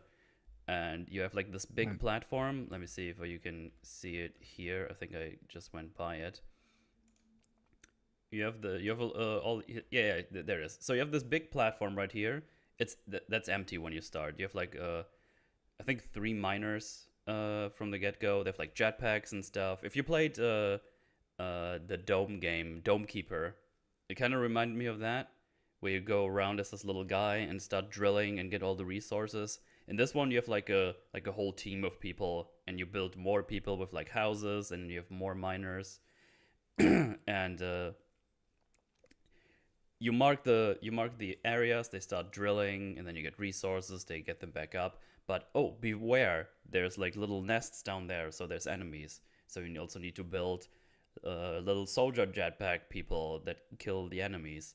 And then there's a day and night cycle, and when the night appears, you need to get everybody back up, because there's like enemies down there you can't really beat up, at least not in the beginning. And then from where you drilled in, there's just aliens pouring in. And as you can see here on the sides, there's like turrets or sentry guns. You need to build those, so they shoot the enemies that come up. So you have like a wave defense every night you need to take care of. You need to take care of the resources. And then you build all your things up here. You get more resources. It's like the whole gameplay loop, right? So at some point you got enough resources to move your big platform again. And if you have that, the platform moves further down to the core. And then it goes further and further. It's like the whole gameplay loop. It gets harder to get the resources, yada, yada, yada. And at some point you reach the core, and then I assume you win. I haven't gotten that far yet. But yeah, you can even see like all the turrets. They have like mining turrets, sentry turrets, Gatling guns, rocket launchers, the AA guns, whatever. Those are way more turrets than I had. I don't even know if those are all in demo. But yeah, it's just like a little base building, wave defense dealio. I personally love these kinds of games. I can just pop them up and start playing them for a couple of hours. I think I'm already got Mahler addicted to their game. I was like, I know you like these games. You should check it out. And he said, why is this only a demo? I want the full game. But yeah, I'm definitely going to be playing that. That's always a good feeling to have at the end of playing an X-Fest demo, where it's just like, oh, I can't just, can I just buy this now? But yeah, if you're into these kinds of base building, wave defense dealios, I think that'll be your jam. I know it's mine. I'll be checking this shit out when it comes out, and I'm probably gonna play the demo a little bit more because I haven't explored everything. Yeah, I just saw like upgrades here. I haven't even seen those yet. Yeah, it's good. It's good. It's good memes. Good memes and good schleems. Any one of you guys checked that out at some point? I know I told you about it in Mark, but I don't know if you actually got around to play it. No, I didn't get around to playing it. Oh, okay. But yeah, give it a shot. I really like it. The demo might still be there, as with all the other ones, of course. I did have some bugs with it, so I can see why they still need more time, but it was lovely overall. Oh, nice. Yeah, I enjoyed it quite a bit. I think I played it around an hour or something. Yeah. Big old recommend. Give it a look-see. That's all. That's basically it. Well, Swollpool, you got another one coming up, or are you eating again? I noticed he's muted. Are you eating again? I was getting yelled at. Well,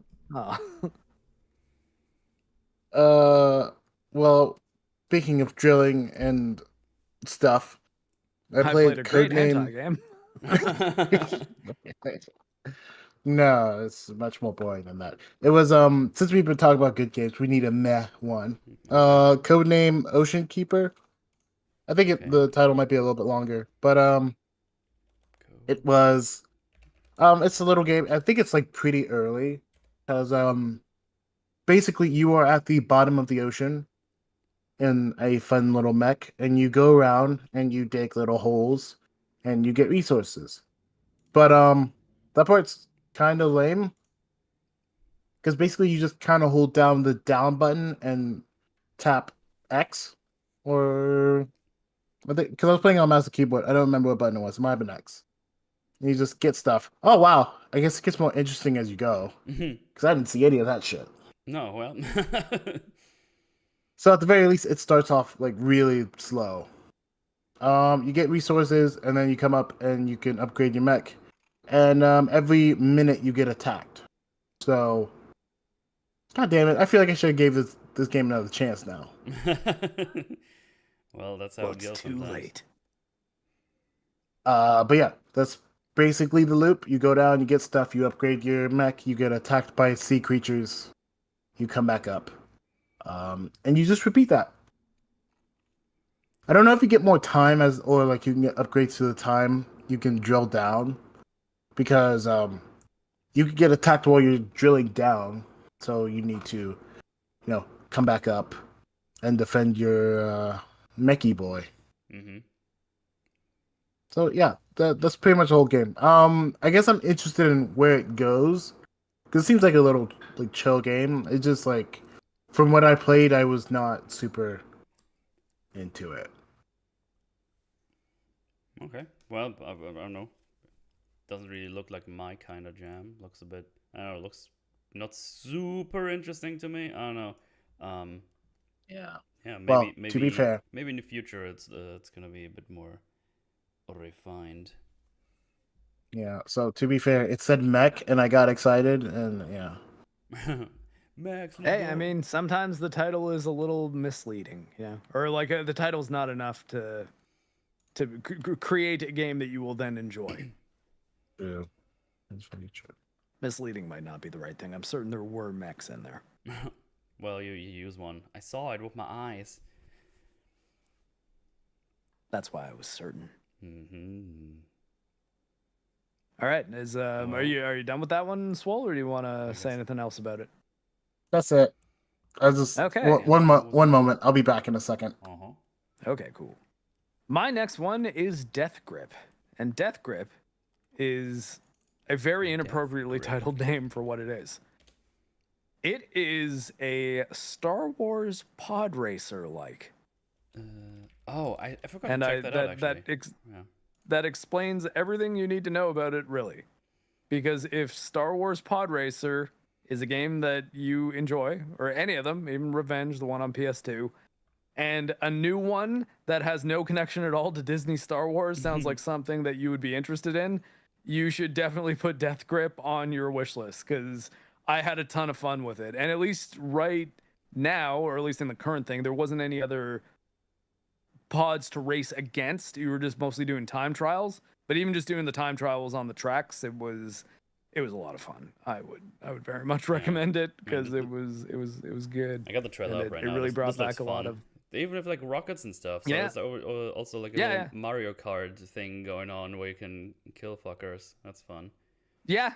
There's a little bit more happening than there was I guess like that's the Death Grip, right? Like I mean it's like, oh yeah, it's pod racing, but don't get me wrong, like these people are dying out here. It's like, well, I'm back.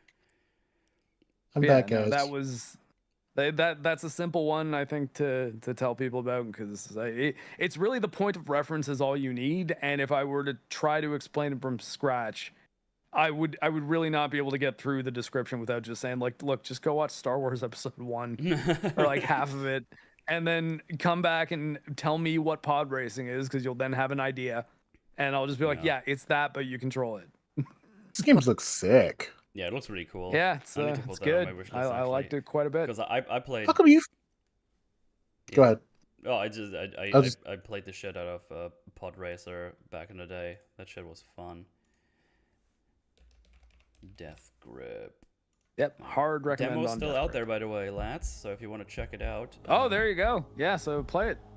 I am downloading it as soon as the stream ends, because I don't want to fuck up my internet. But... Metal, if you have the Steam page up, grab the little share thing and post the link in the chat. I'll go ahead and do it. Cool, because I am still playing Unicorn Overlord. This is a great game to play while you're doing shit, because you don't have to be paying attention to it all the time. Like, it will just hold on paused moments where, you know, it's like, well, we're waiting for you to make another decision in this strategy game. It's like, oh, okay, cool. We could have just done that for all the games recommended. Now that I think about it, that would have been. Yeah, smart. I just had the idea. Okay. Well, too late. We fucking hate my those other creative games. juices didn't get flowing until I got like at least 15% of the way through my coffee. Yeah. Well, that one looks like a fun one. Do I have another good one? That's good coffee today too. I guess I've I've got a chill one. If I could find my way back to the to my Steam page here, because I'm a big sucker for tower defense games. I really like a good tower defense game. And in that case, you really should play Unicorn Overlord, because it's like tower defense, but you're a tower defense and capture. It's kind of like a real-time strategy game where you pause and then give your commands, and you're commanding around little JRPG parties. And then the battles play out automatically, but they're beautifully animated. Nice. But yeah, I found... Not a demo, though. I am playing it on PC, though, because Nintendo Switch emulation is still very much a thing. Because I found Artisan TD. And if you play the tower defense game, that's what it is. I haven't seen anything super crazy specific about it. It seems very straightforward. You got some bows, you got some crossbows, you got your AoE attacks. Very straightforward. You got your flying enemies. I'm sure it's gonna get more crazy as it goes, but it's just kind of charming, because you have like the arrow encampments. There's like 3 little guys on there that kind of rotate around, and you can see them actually shoot and stuff. So it's just kind of charming and nice. But it seems to be like a just normal, straightforward tower defense without any crazy shenanigans you need to take care of, at least in the beginning, I guess. I wonder if there's going to be more. I can see now there's like enemies that climb over stuff, so that's so you have different enemy types. I don't have a lot to say about it. It's just nice and charming, and it's just a normal tower defense you can play, and I like those. And you get to build like your own little mazes as well on the maps that they provide, so that's cool. Because there was another one I played recently, which was called damn it, Your mom. Your Mom. Wait, that's not what it was called. You lied. I did. There was a specific one. I actually played that when I was over at Mutualist because my laptop could handle it. I need a new laptop, by the way. It's showing its age. You hear that, chat? Tower. He's begging for money again. Snored, greedy Snored. Was it Defense Grid? That's the one. I kind of enjoyed that one. I played The Awakening, all the campaigns, and I got the second one as well. That was pretty neaty. Yeah, it was neaty. But yeah, that was a pretty good tower defense too. But yeah, Artisan Diddy just looked like a nice little straightforward tower defense that I enjoyed checking out. And it's definitely one of those when I would go on my Steam, it was like, I want a new tower defense. Like, oh, this looks like a tower defense. I'm gonna play it, and then I play it for a couple of hours, and then I'm happy. And that's about it. I don't think there's anything insanely crazy about it. It's just a decent looking tower defense game, and that's sometimes all you need. Doing a good idea well is sometimes better than having a new good idea. Yeah. Liza P, I think, is a great example of that. I mean, I guess like narratively, there's some new ideas and some new mechanical ideas, but ultimately, I'm happy they just made a very good Souls game. Yeah. I'm just looking. There's something else. Anything more on that one, or are we moving on to Swoll? No, I'm good. That's it. That's also, by the way, that's all the games that I actually have anything to say about. All the other ones, you can go right ahead. Go crazy. All right, Swoll, I guess it's you and me. Well, there's like two more that I think are like worth talking about at all.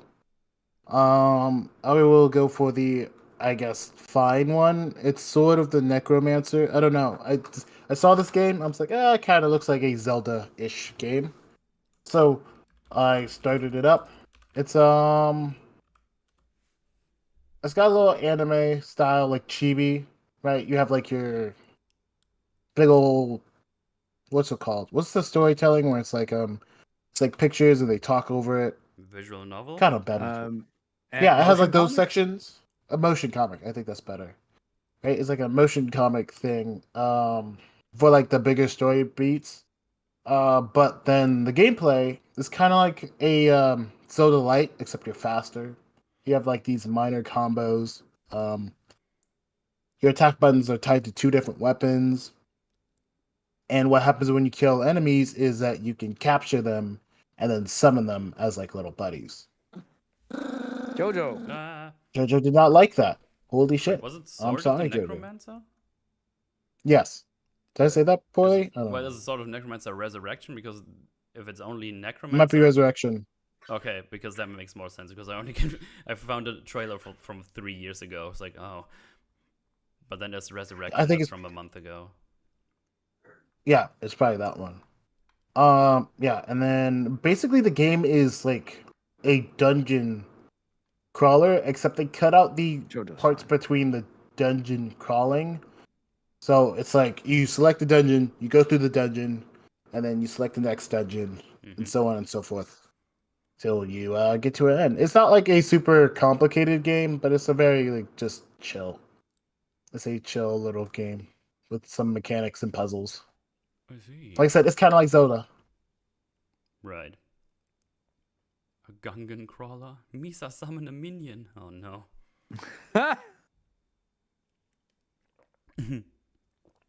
That's all I have to say about it. The Acolyte too much. No, I played other ones, but they weren't very interesting, so I don't have anything to say about them. Like, chat, I think most of these demos are like hyper shit, so there's not like a ton to talk about. I mean, I've still got a bunch of good ones. Uh-oh. I made the best picks. Woo! Apparently so. You did. At least relative to my taste, I suppose. Especially that Death Grip one. I really want that game. Yeah, I'm telling you, man. You know what I did though? I would look in a category and just scroll through and see if there was anything that caught my eye about the game at all. It could be the title, it could be the key art, could be I hovered over it for a second and saw a clip or two, or like a couple seconds of gameplay because it just plays a little video if you hover over the thumbnail. Which I don't know, honestly, great feature. And yeah, I just downloaded a whole shitload of them and did some streams where I just played them, and yeah, found some good stuff.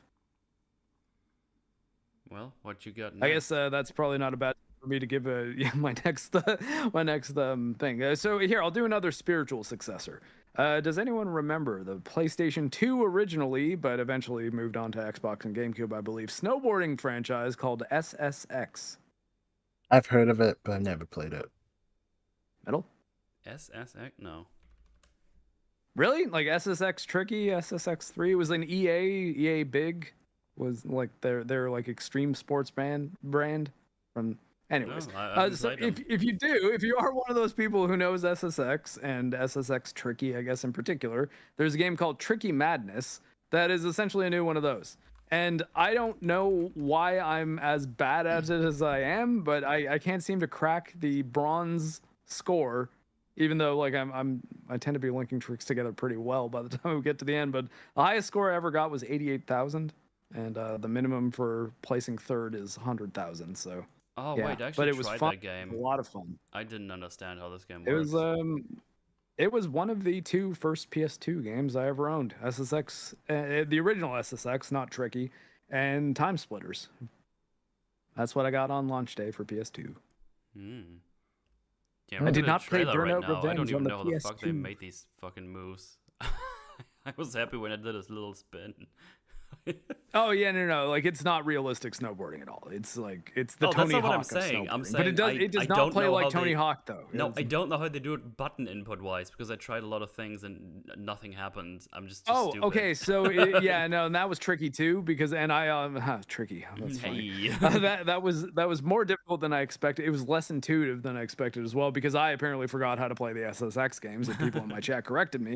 To spin, to do any inversions like flips, spins, misties, anything like that, you need to switch your thumb to the D-pad. Yeah.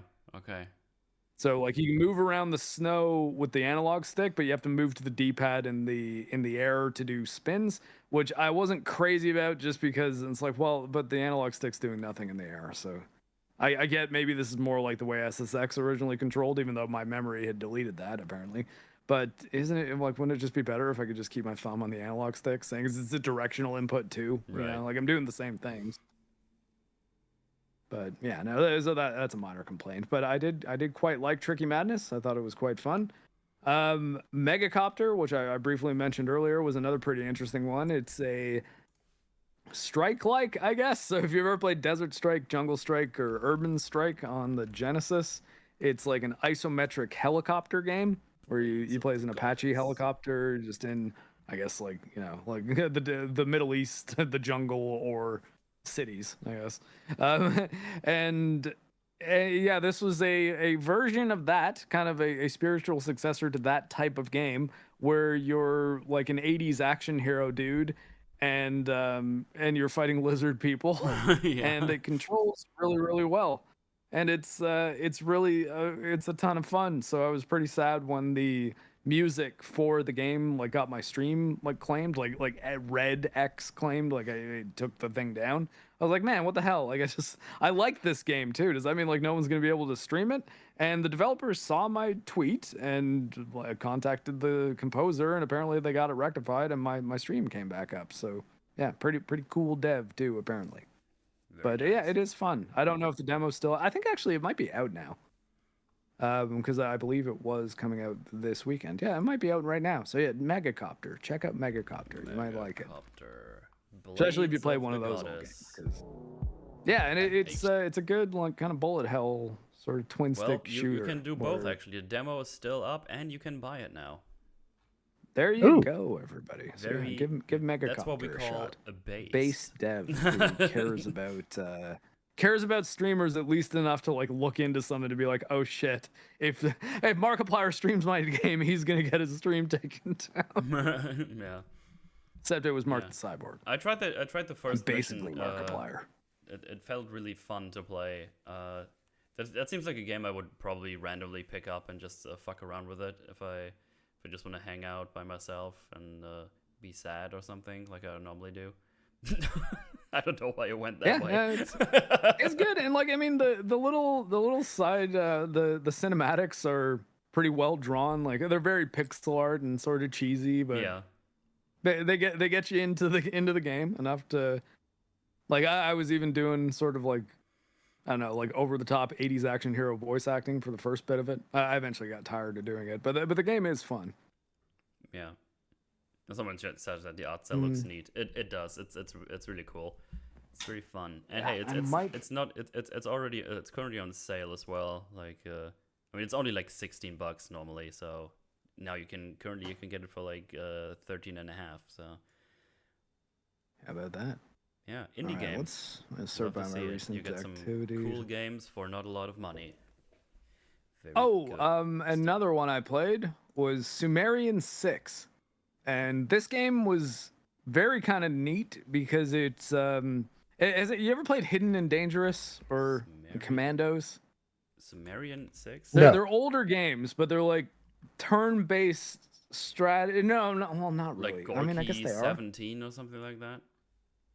I don't know if I played that one, but yeah, it's a stealth game, but it's also a top-down strategy game where you're controlling multiple characters. Like Commando? Commandos. Or The World War II Commandos? one. Yeah, I think it was Commandos. Let's see. Yeah, I'm trying to find the thing. Sumerian 6 kind of plays like one of those games, but it's got really sort of sharp, like almost kind of cel-shaded graphics. It's got a neat art style to it. This one is not, I guess, technically an indie game, even though Devolver is more or less a publisher of indie games specifically, because it's published by Devolver. But yeah, it was really neat. You've got at least a couple. It's, you know what it is? It's Ministry of Ungentlemanly Warfare or like Inglourious Bastards. Right. But it's a strategy game where you're commanding those guys around on missions. This does look like a Commandos type of game. Yeah. Yeah, it was quite a bit of fun, and I got into it and actually ended up playing a whole bunch of the demo offline after my stream as well. Nice. Oh, I have Drill Core on here. How about that? Oh, so I did download Drill Core. Oh, okay. What was another? Oh, Parcel. Bear. What the hell?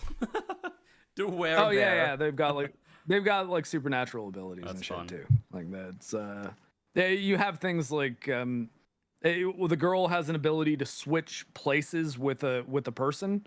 So what you can do is stash the guy like around behind a dumpster or something like that. Oh, okay. Nice. Have the girl stand beside him, then switch places with one Nazi talking to another one, and then have the dude kill the one that she switched places with, and then she kills the one who she got right beside. You know, like you can swap positions. So like, there's cool abilities like that in it. It's you can save whenever you want, so it is the kind of thing that if you just nail an action that you've been trying to figure out for a little bit, you can just like hit F6 and then you're good. So it's not overly punishing in that respect. And yeah, I thought it was pretty chill to play, and while being kind of intense and interesting. You know what it actually kind of plays like? Have you ever played that Hitman game that was on phones, like Hitman Go or something? Oh no, I don't think I ever played that. No. Okay, well, I mean, it's a similar kind of idea to that, where that it's like it's a stealth game, but it's mostly about you figuring out which decisions are the most efficient way to accomplish the objective and get out. Because it's almost like you're playing a board game version of Hitman, but it looks way less complicated. I don't know. If you've not played it, it's tough to explain. It's not bad though. It's pretty decent for like a phone game. It's that was one of those surprise games. It's like, oh hey, there's a Hitman game on phones. It doesn't look or play anything like Hitman, but it also kind of does, and it's also kind of good. Anyway, Sumerian 6. That was an interesting one to check out. Next up, Pinball Spire. So this is a game where you play as a castle, I guess. Yep. You play as a castle, and in doing so, you can control all the ping pong paddles in the castle, and you're helping guide a little cute little guy who looks sort of like Pim from Smiling Friends Head, but it's a pinball. Okay. And you need to you need to guide this pinball through what's effectively a Metroidvania by playing pinball, knocking the little pinball around the structure that you are, I guess. I don't know. I mean, maybe you're just a person controlling the paddles, but effectively it kind of looks like, well, you just need to guide this guy to get him where he needs to go, because you're not controlling the ball, you're controlling the paddles. But That's effectively, cool. it's a pinballvania, and That's a sick really, idea. really adorable. I love kind the of fun. idea. That's a cool Yeah, evolution of pinball. Yeah. It's the concepts that were in Metroid Prime Pinball of like having little objectives that Samus needs to do, but you don't have a big screen separator. They give you a 10% blind spot in the middle of the screen, which for a pinball game isn't great. I had that issue with Metroid Prime Pinball, and yeah, it's a little bit more complex in that it's a full-blown like Metroidvania type game with a castle that you can explore and like travel around. Nice. Next up, probably I guess last, unless I'm just forgetting ones, but I think this is the last one, at least that I can see on my list of games on Steam here. Video games. This is an intervention. Oh yeah, I know, probably. Probably. Well, I mean, it's kind of all I do in my spare time, unless I'm like watching a movie. I mean, video games are pretty cool. But Parcel Core though is probably the last one I'll talk about, and this is sort of a mix between you're on a BMX bike, so it kind of plays like a BMX game. But rather than being Tony Hawk, it's Crazy Taxi mixed with Jet Set Radio. Like, so it's you're a delivery man, like you're a bike delivery person. So you grab a package and then it gives you like a waypoint somewhere else in the city, and you have to try to get to that point as fast as you possibly can while trying to keep your package relatively safe. You know, like if you fall too many times, it will like damage the package and it breaks. It's got really cool art style and has that kind of like Jet Set Radio sort of like ultra color thing, and the physics don't really play much like a real bicycle so much as they do a mix between like I don't know, like a Dave Mirra BMX game and Jet Set Radio, where like if you get on a rail you go like super fast, you know. Like there's things like that happen that make it more of a video game means of traversal than specifically like, oh yeah, it's like you're on a BMX bike and you're a delivery man and you have to keep your package safe. Like it's more arcadey than that. And yeah, I had a pretty good time with that one too. And I think that brings me to the end of the demos I played, unless there's one that I'm just not quite remembering I played. Explorator, where you play as a tiny little fringy guy, and you explore via map and compass, but then there's also cute little creatures like goblins that come after you, and it then becomes a very bloody first-person shooter. It's an interesting aesthetic mix. Explorator. Explorer, EXPLO. Oh God, I gotta just look the thing up. I'm gonna end up spelling it wrong if I'm trying to do it off memory. The Explorator. It's got a neat art style that's actually kind of similar to another game that wasn't a demo, but I did play the same weekend as that, being what's it called? Fallen Aces. Where it's like a mix of 3D engine and 2D, totally 2D enemies, like Doom style, like Celico, kind of like GZ Doom. Okay. I don't know if I have the. But yeah, no, Explorator was that was pretty cool. I had really bad screen tearing during it, so I couldn't play it for too long without getting a headache. But assuming they clean that up, that might be an interesting one as well. Let's see, Atlantis, blah blah. Oh yeah, my stream was having fun. I called him Tiny Fringy. That's who it's called. The my God, there's like tons of them. Oh my God, it's war! No, not the dinosaur. Yeah, I didn't exit the dinosaur. But yeah, the Explorator was if they get the performance of that thing cleaned up, or honestly, if they just implement VSync that works for it, I think it'll be fine. But at least for my setup here, the capture card limited thing. Nice. I'm sure if you have like a good G-Sync monitor, you'd be fine with it though. Probably. Neat.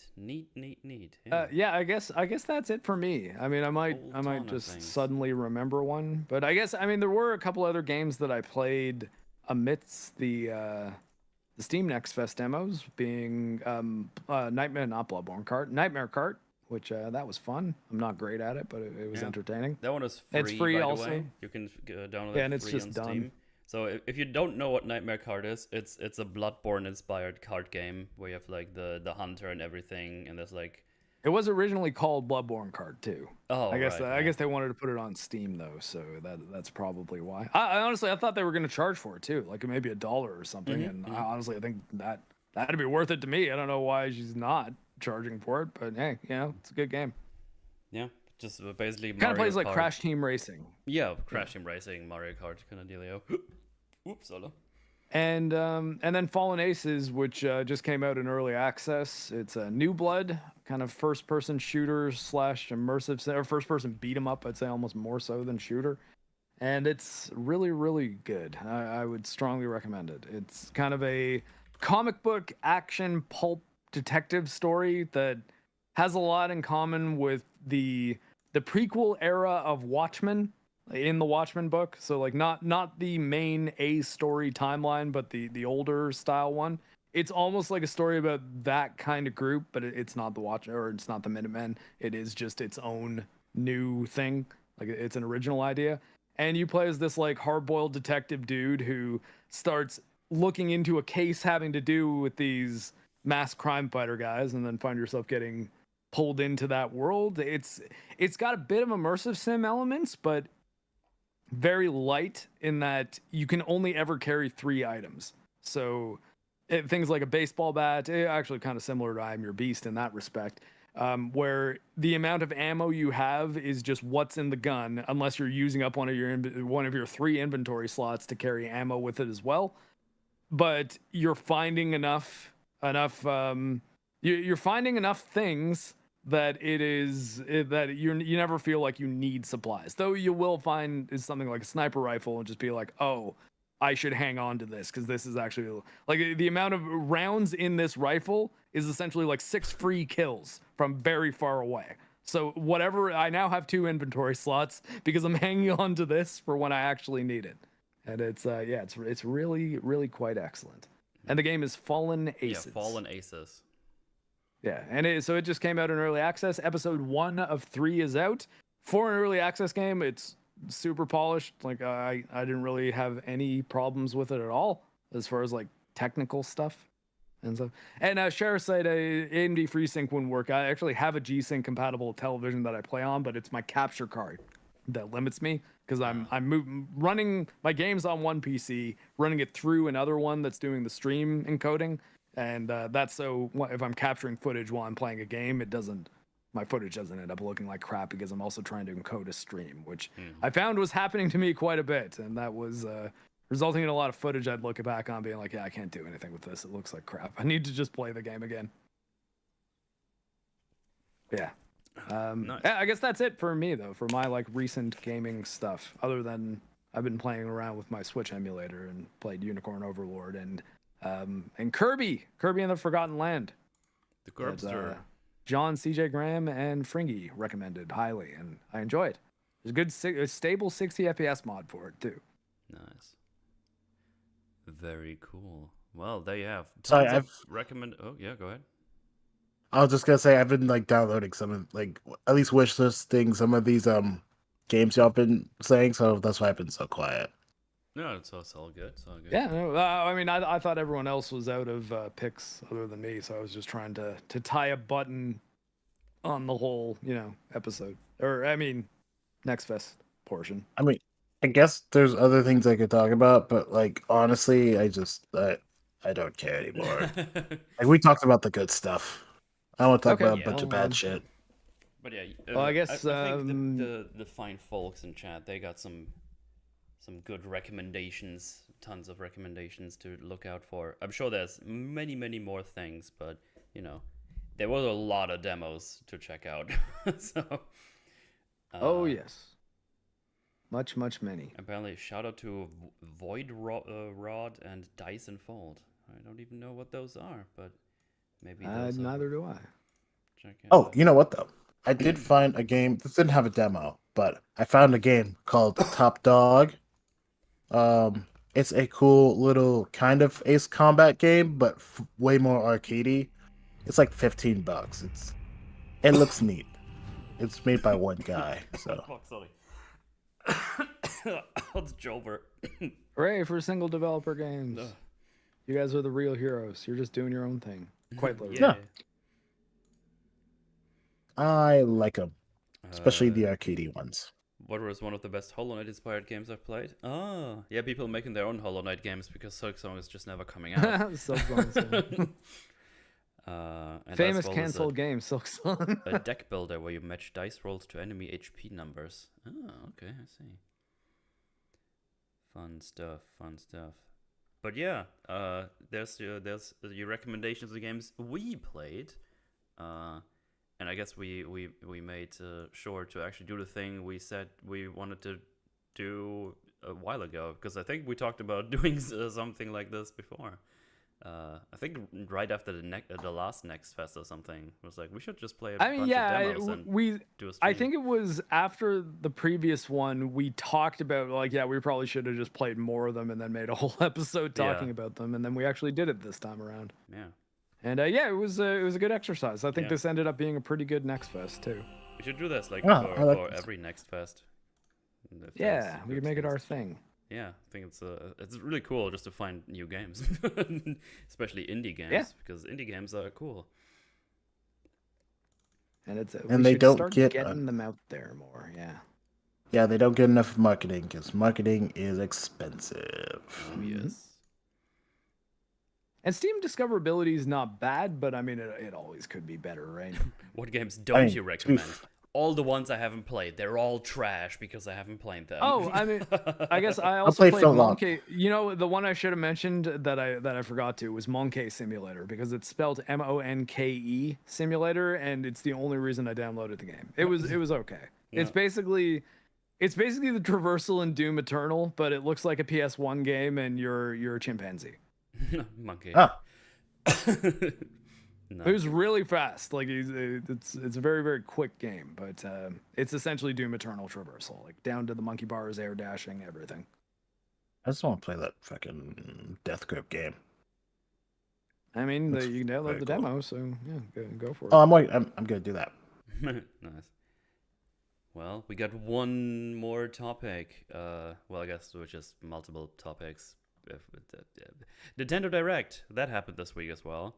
And you know what's nice about the Nintendo Direct? That happens in the afternoon for me, so I actually get to watch it when it happens, so I'm not doing any streams or I'm asleep. So that was nice to just pop that open, and it started out was like, I mean, it's a lot of remasters and remakes of games I don't really care that much about personally.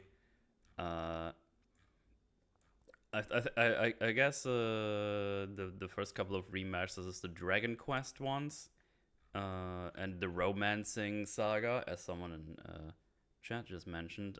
I never played those games really, so I'm not super hyped for that. But I think I know that people really like those games, so I guess that's very exciting for them. And I think the HD remaster for 1 and 2 of the Dragon Quest thingies. Those were a surprise. I think only 3 was known, and then they were like, by the way, here's the other 2 as well. I hope I remember that correctly. Yeah, it's interesting that they're releasing the third one first, because chronologically it comes first. Yeah, I think they had the producer or the director or something who said that, like, hey, we do it this way around because of the chronological stuff. Yeah. It's like releasing Metal Gear Solid 3 before 1 and 2. Yeah. Like, the fact it's exactly that. Or Castlevania. And that happens a lot. Where the third one's the prequel. Yeah, it's actually true. Do like a sequel, and then, now we want to see what happens before. Yeah. But yeah, I don't really know anything about these games, but I know they're very popular, so good for them to actually put those out. That's nice. Then we had additions to the stupid subscription thing. I don't care. They added 4 games to their mature 17 plus expansion pass plus thingy, whatever. Just let me buy your games. God damn it. No. Among Us update. Yay. Yeah, whatever. Amogus. Amogus. I'm waiting for my game. We're coming up on it. There's a new game from the Danganronpa people. I've never played those games, but I do know the visual art style. It's very memorable. Visual novelish. 100-line Last Defense Academy. Apparently, you're in an academy and you have to survive for 100 years. Maybe it's like some kind of roguelike thing going on or something. Looks like it is a bit of a tactic a tactic game as well. A top-down thingy. So, no idea. I'm just looking at a list here and see what's going on.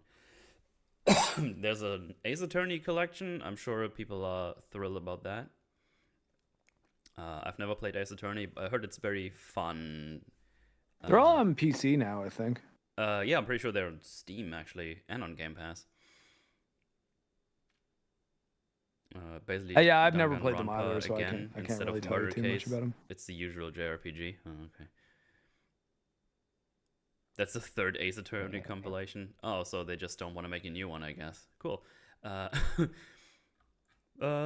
else do we have here? We got Marvel. Mayo, Memories in Orbit. That looked like another kind of Metroidvania Hollow Knight kind of dealio. That might be cool. Don't give a shit about Stray. That game looked always incredibly boring to me. And I think Mauler also said to me that he did only the one stream and then he didn't care about it anymore. Metal Slug Attack. The cat's pretty cute, though. We did talk about Metal Slug today. Apparently there's a new one coming out for that one. Oh, wait, no, it's Metal Slug Attack Reloaded. So is that nice. a new game or... is it a collection? Let's see. Metal Slug Attack Reloaded brings the franchise to a new frontier. It's a tower defense. Oh, hey. Oh, man. Metal. So they're just making maybe spin-offs? that's something for me then. Yeah, there you go. You can play tactics, you can play tower defense. Let's go. Lets you build a team from hundreds of characters and fight through a story you won't want to miss, if you say so. Obviously, the thing we've all been here for, Funko Fusion. I didn't even know there's a Funko Pop game, and I wanted to unalive myself when I heard about this. Cringe. And I saw a lot of L's in chat when they when that was announced. Luigi's Mansion 2 HD official release. So yeah, that's coming out in HD. I still need to play Lugism at some point. It always looks fun. I know Mala played that game 17,000 times. So I've actually never played it. Me neither. Me neither. I know a lot of people game. love it. It just, I guess it didn't really seem all that engaging to me. I was like, I don't know. I don't want to do Ghostbusters with Luigi. But hey, I mean, I didn't think I'd want to play Kirby in the Forgotten Land either. So, you know. Then we have one that... But he's the most powerful being that exists. Absolutely. He's the natural counter to Unicron. Okay, then we have one that could be kind of fun, actually. We got Tales of the Shire, a Lord of the Rings game, where you're Lord a of the Rings, hobbit Animal and Crossing. you basically do like Animal Crossing, but as a hobbit, I think. Yeah. I mean, it's pretty fitting for a hobbit game, I would say. I don't know, it could be cool. I mean, yeah, like it actually makes much more sense than a stealth action golem platformer. Yeah. But I'm sure that game will be apparently you build really your popular. Your own little. I mean, it might, or it might just not do anything. You know, like I mean, it's either one that the Animal Crossing crowd is going to latch onto, or it's one that they're going to entirely ignore. So I think that one could go either way for success. I mean, not really my kind of game, so I wouldn't like. I wouldn't really even comment on it critically. I'd be like, I don't know. I've never been an Animal Crossing guy, so can't really tell you. But we already have Gollum, the perfect game. That's true. That's going to be hard to beat. Lord of Ring Frodo. I'd play it. God. But yeah, that could be cool. Building your own little Shire place with your own little Hobbit adventure. Sorry, there's something in my throat. It makes me cough. Is it a cock? Probably. It's a very small cock. Oh, I mean, everyone has their preferred sizes. I'm sorry, you set me up for that. Yeah. What else? Lego Horizon. Listen. Why? Horizon is a very Oh confusing yeah, franchise this to one me pissed off a lot of because PlayStation I fans. don't. Oh yeah, right. That's a PlayStation thingy. But yeah, I don't know. I mean, Horizon confuses me as a franchise because I never thought it was that popular. But they're doing like all these things. You would see arguments like, oh, Sony obviously didn't have a choice about it going to Switch because it's a Lego game. It's like they're like Sony's publishing it. What? It's crazy. It's crazy takes these people had. They actively don't want other people to be able to play their games because they honestly see the fact that if you can play PlayStation games on other consoles, other platforms, it is making their purchase less valuable. So I mean, to be fair, I don't want people to play the games I like, but that's for a completely different reason. No, I do. I do want people to play the games I like because I want people to make more games like that are like the games I like. I do not see any value in people not playing the game you like. Oh, it's like I don't know. It's kind of like that thing. It's like I like this game. I don't want it to get popular because they're gonna fuck it up. You know what I mean? Well, I mean, like that's a different issue though. Like you're not that's rating how like I don't know, man. Like, but like, would a thing going to a different platform make you say, oh shit, now these people are gonna get a hold of it? Like that's a couple absolutely steps not. removed, and it's a lot more bad decisions being made. You know? Yeah, I was more just kind of making the joke where it's like, oh yeah, well I have that opinion, but it's for a completely different reason because well, Swoll, you gotta understand. I've been on Twitter arguing with people who hold that opinion unironically, not as a joke. So you can't just say you hold that opinion. I'm gonna think you're telling me the truth. Okay, that's fair. I think it's crazy. Think about it. Yes. Well, there you go. Horizon Lego. Very excited, of course. Bad. Like why? That's such a weird. That's not even like I don't even think that's like PlayStation's most popular game. It's like so out of left field. It's like here's a mediocre game. Happen. I have one friend who really likes Horizon, and he plays on PC. Yeah, I don't know.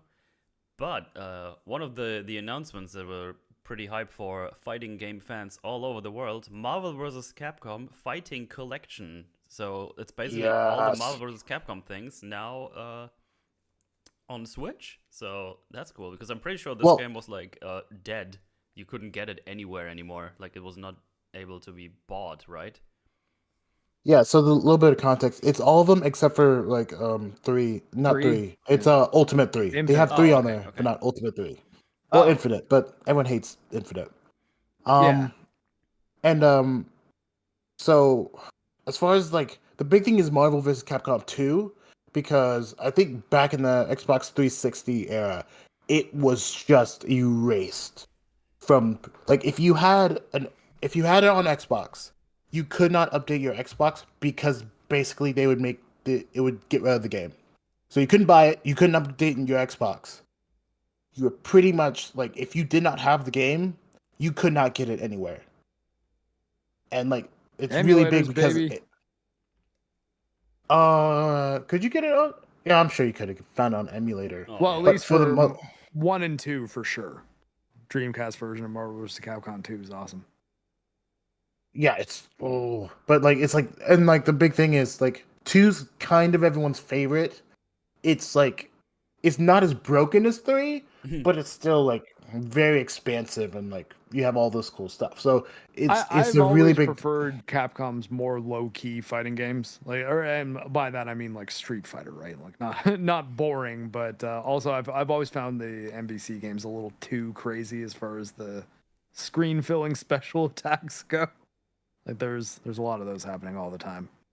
Yeah, they're tag games. You gotta. They're for a very specific audience. They go hard. An audience that does. I mean, you have to be okay with not playing the game for about a minute if you get touched. Time to make it's just like, oh shit! Moves. I got hit. I guess my character's dead. I'll just wait for a second. You might as well just put that in the fucking controller. No. But yeah, it's like, and like, here's the best thing about it. It's not just on Switch. It's also on PC and other consoles I don't care about. It's on PC. Nice. It's good. Right. So it'll run better and look better. So yeah, I'm That was very hype. Yeah, I'll definitely check them out because I never played those, but I always heard good things, so I'm intrigued. I do like to play the occasional fighting schleams. So now we got one. We got a new Mario Party game coming out, and that one sounds really cool. Apparently, it's like all the fucking mini games ever made or something, and even more. In one singular game. They're doing the way they do Mario Kart now, I guess. Yeah. Whereas like Mario Kart often has like every track now. So apparently it's over 110 mini games, and what's really interesting is it has a Coupathlon mode, or whatever. It's like a whatever, and apparently it supports over 20 players. So Ooh. you have like 20 people playing mini games and stuff together. If that's gonna we're limited by the Discord call. well, Discord call, and by the people who have a Switch and the online capabilities of the Switch, because that yeah, I guess that's true. Lots of people have a Switch. I don't. I think you're right though. The online subscription is well. I mean, like there's like 80 million Switches out in the wild though, man. Like a lot of people do. Yeah. Well, I know okay, there are people who don't. Well, to be fair, when I was living at home with my parents, we had 2 Switches. I just don't have one because I don't want to spend that money. But like Switch is cool. Yeah, it's a cool little console. Needs an update very soon. I guess they're already working on it, so that's something. But yeah, I mean, I just want the fucking Mario Party I can play on a board online with people immediately, because that was the whole thing with the first one they made for the Switch. Like the other one they made, you couldn't actually play it online on a board. You could only play the mini games online, which is like, thanks, that's useless to me. Yeah, it's dumb. I think they might. What do you ever say? Hey, do you wanna meet up online and we can play that game where you tap A really fast to paddle across the river? Mm-hmm. Like, what a weird conversation that would be. Even be like, yeah, I mean, no. There's a reason. Well, why, what about? There's a reason why Puddle Party got so popular with us, because we could just play a Mario Party kind of game, but we can also shoot each other with shotguns, and that's awesome. I want to play that game again now that I have a PC. Oh yeah, we will for sure. That game will never die out. It's unless like something else comes around that's just way better, but. It has workshop support. I mean, it gets modded. People make new maps and games, so it's pretty cool. But yeah, Nintendo Mario Party on the Switch, a new one, very cool. Yeah, I've never been a big Mario Party guy, but I did like Pummel Party quite a bit. So, and I do have a Switch. I love Mario so, Party. So yeah, I'll play. I think the second time I went to visit mutually, we did a take a shot. With Mario Party, and it was glorious. We were very drunk. Yet you didn't stream it. Yeah, we did. Dicks. It's like an old stream. I don't know if that's still up though. I don't know if that still exists actually. It might be. Oh, you mean the second time, not the second? Yeah, okay, I get it. The second time I went over to Mupley, and then we did the thing. Yeah, I thought you meant like post the virus flame. Yeah. Let's see. Donkey Kong Country Returns HD. I never played Donkey Kong Country Returns, but I guess that's cool. I don't really have anything to say. I've got it on Dolphin. It's pretty good. Oh, there you go. Nice. Already talked about Dragon Quest, so that's cool. Apparently we got a new Mario and Luigi game coming out. Mario and Luigi Brothership. I never played the Mario and Luigi games, but I heard they're very... Or have I? I heard they're very popular and apparently good, so basically, Mario and Luigi is the second branch that came off of Super Mario RPG. Because basically, Mario RPG kind of went away, which sucks because I did like that quite a bit, and branched off into Paper Mario and Mario and Luigi. Like those are kind of the 2 Mario RPG franchises that came out, and I never played either really, so I'm pretty new to Paper Mario as well. This one looked good though, and I love the art style. I think anime Mario looks quite good. Nice. But yeah, maybe I'll check that out. I'm not sure. I have like no history of those games. One thing I will definitely be checking out, and that's one of the 2 big announcements: Metroid Prime 4 Beyond. We got a release window. It's A year. something. We got a year. It is planned for 2025. You saw a little bit Puppies. of gameplay. I don't know. It looked like a Metroid Prime game, pretty much. I mean, they didn't show us much. You just saw a little bit of gameplay. It looks like a Metroid Prime game as you would expect it. First person, going around shooting things. So Yeah, I mean, looks about the visual standard of remastered, like amped up a little with the better FOV. I noticed as well. That was something. yeah, I actually need to replay the other ones, which is, well, a good excuse to do that before that one comes out. Yeah, Prime Hack's the way to go. Yeah, because I played 1 and 2 a long time ago. I don't think I ever tried 3, because I think that wasn't available in emulation back then when I actually did play those. 3 is a little tricky to set up in Prime Hack, Probably but 'cause it's a you Wii can do game, it because right? they're. Well, basically, what I did was I made it so that the swing motion with the Wiimote was mapped to a single button on my keyboard. So anytime I wanted to use my grappling hook, I could just hit that button and it would fire the thing. I didn't have to do the throw forward. But the only time it was a real pain in the ass was there's a puzzle towards the end where you have to, in time, activate this this computer for this like Federation dude by like pulling out this thing, twisting it, and then putting it back in. Yeah. And yeah, that was pretty difficult to map out. I was like, shit, I have this like hard lock at this point in the game because I couldn't figure out how to teach my keyboard to emulate those movements. Yeah. I was thinking, I was like, I might have to actually hook up a Wii remote and a sensor bar to do this. But yeah, very cool. I'm But it looking works. forward to this. It's gonna be great. Oh, sorry. Here's What I meant hoping. to say is, I hate women, and that's why this game is woke and balls. Sorry. Yeah. Yeah, it's a woke snoy garbage. Sorry, I movie forgot to game, grift but, there for a second. Yeah, we didn't grift hard enough. Damn it. But Are we talking about Zelda? No, I mean Metroid Prime 4 is no, also female Metroid. lead, so. Oh, the other woke game. Other one. Sorry. Oh, okay. Oh yeah, we didn't really talk about the Zelda one, but Well, so I here was about there to. is. Well, I didn't say enough about Metroid though. Well, go aad. You mentioned Zelda, not Okay. me. Wow. You mentioned Metroid. I was trying to talk about. No, I didn't. Swollpool did. Yes. Well, I've created chaos. beat him up. I was trying yeah. to talk about Metroid lucky. the entire time. Fuck Zelda. Whoa. I'm kidding. No, go ahead. Zelda looks fine. But for Metroid, I'll present the counter argument as to why this is not necessarily a slam dunk. And don't get me wrong, I want Metroid Prime 4 to be amazing. But the tempered expectations that I think people should have are don't go into this thinking that this is a game that's been being worked on for 7 years, because it's not.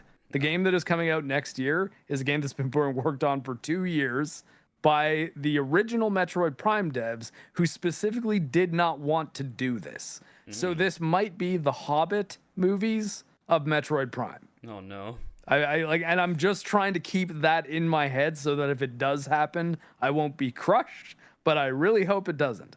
Because I mean, hey, it might be that they get back into making Metroid Prime and they're like, oh yeah, you know what, we've really actually got some good ideas here that we've been saving up, and we didn't really want to go back right away, but now that we're doing it, it's fine. Because they've been working actually on the Donkey Kong games for the last little bit. They did Donkey Kong Country Returns and Tropical Freeze. That's what they've been doing since Metroid Prime 3. So they really were in a totally different type of game development for a long time, and were brought back because the original developers who were making Metroid Prime 4 apparently did not hit Nintendo's quality standards. So granted, good on Nintendo. They fired them and then did what they had to do to get Retro back. But Interesting. it is also a rebooted project that maybe is taking some scraps of another team's stuff. So I don't know that this will necessarily be the definitive Metroid Prime experience that a lot of people are maybe expecting. It is probably just going to be a decent Metroid Prime game. But again, if it ends up being a masterpiece, I'll be more than happy to say that thought was incorrect, because I hope I'm wrong. Good point, though. I mean, that's always a good thing to do. Don't get too hype. That's always a good thing. Yeah. Well, I mean, it was the same deal with Cyberpunk. Like Cyberpunk, it's like, oh, they've been making this for 13 years. It's like, well, I mean, no, they kind of were doing storyboard art for it, and then they were working on Witcher 3, and then when they finished Witcher 3, they spent 3 years working on Cyberpunk. Right. It's how it goes. Because like everyone always like, because like if a game's in development for like years and years, like 8 to whatever many years, either they're not working on it the whole time, or that game's gonna be shit. Yeah. Like, just looking at FF15, game was in development for like what 8 years because they just I think couldn't it was get a it. full decade.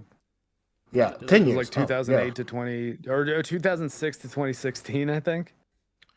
Yeah, and look how that came out. Yeah. Isn't it So- funny how they go sometimes? They have like things like Metroid 4 or Metroid Prime 4, where all the time they're like, oh, hopefully we get something. Oh, hopefully things are happening. And then you hear like little tidbits like here and there. It's like, oh, maybe. And they might have, like, I don't know, as you said, like rebooted it or something and got people back and scrapped it or whatever.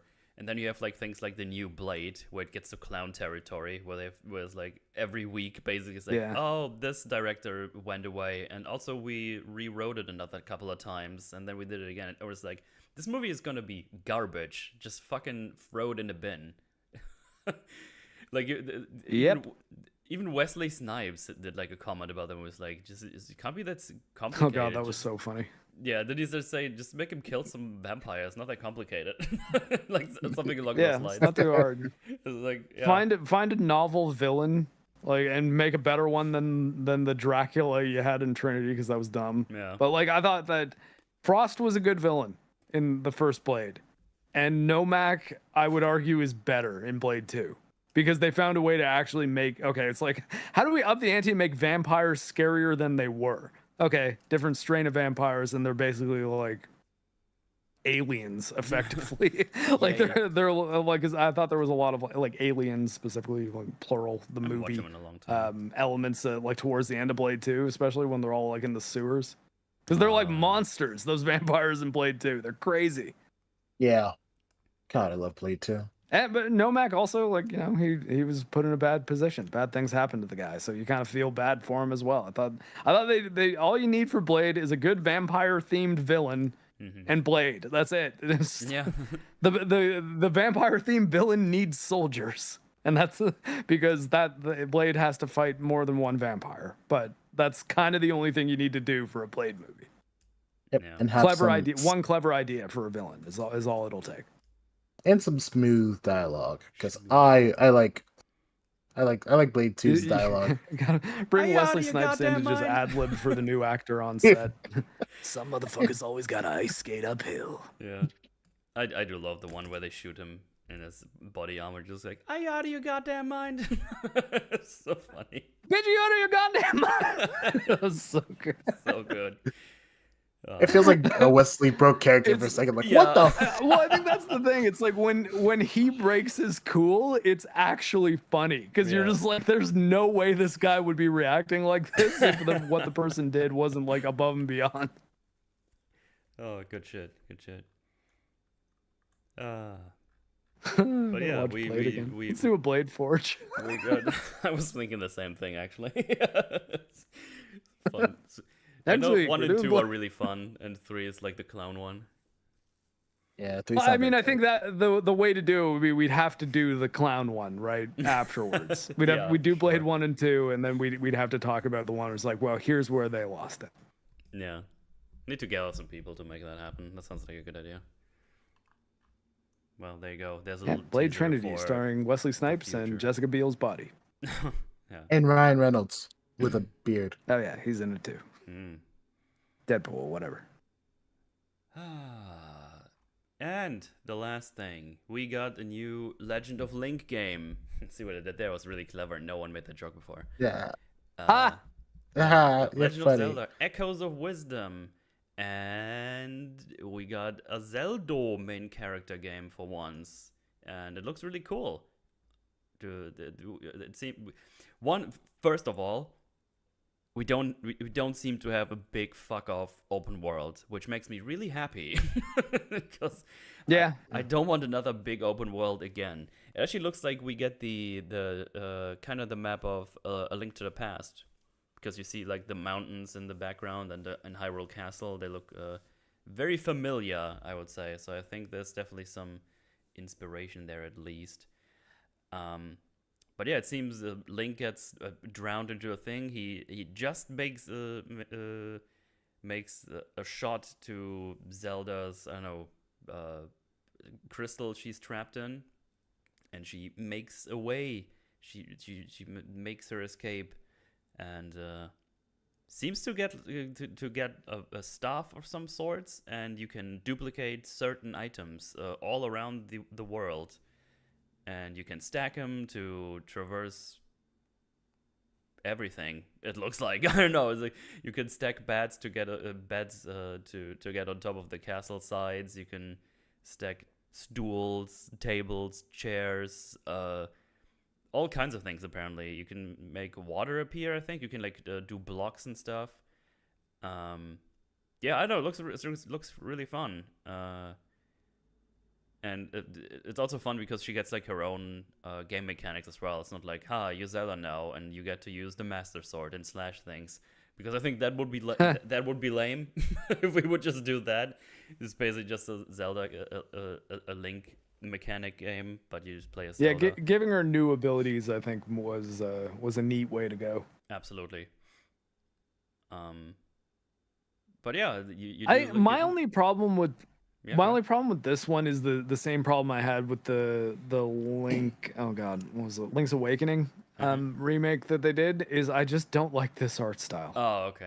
I think that I would be like day one buy on this game if it had Wind Waker's art style, but it was the exact same game. Give me more Wind Waker art style. That shit is so. Yeah, awesome. like I don't know why the cute chibi Zelda games need to look like Funko Pops now. Like I was just like, wow, like I don't like that little diorama sort of style. Like make it look like Wind Waker. You know, that was a good chibi Zelda. Yeah, Toon Link was awesome.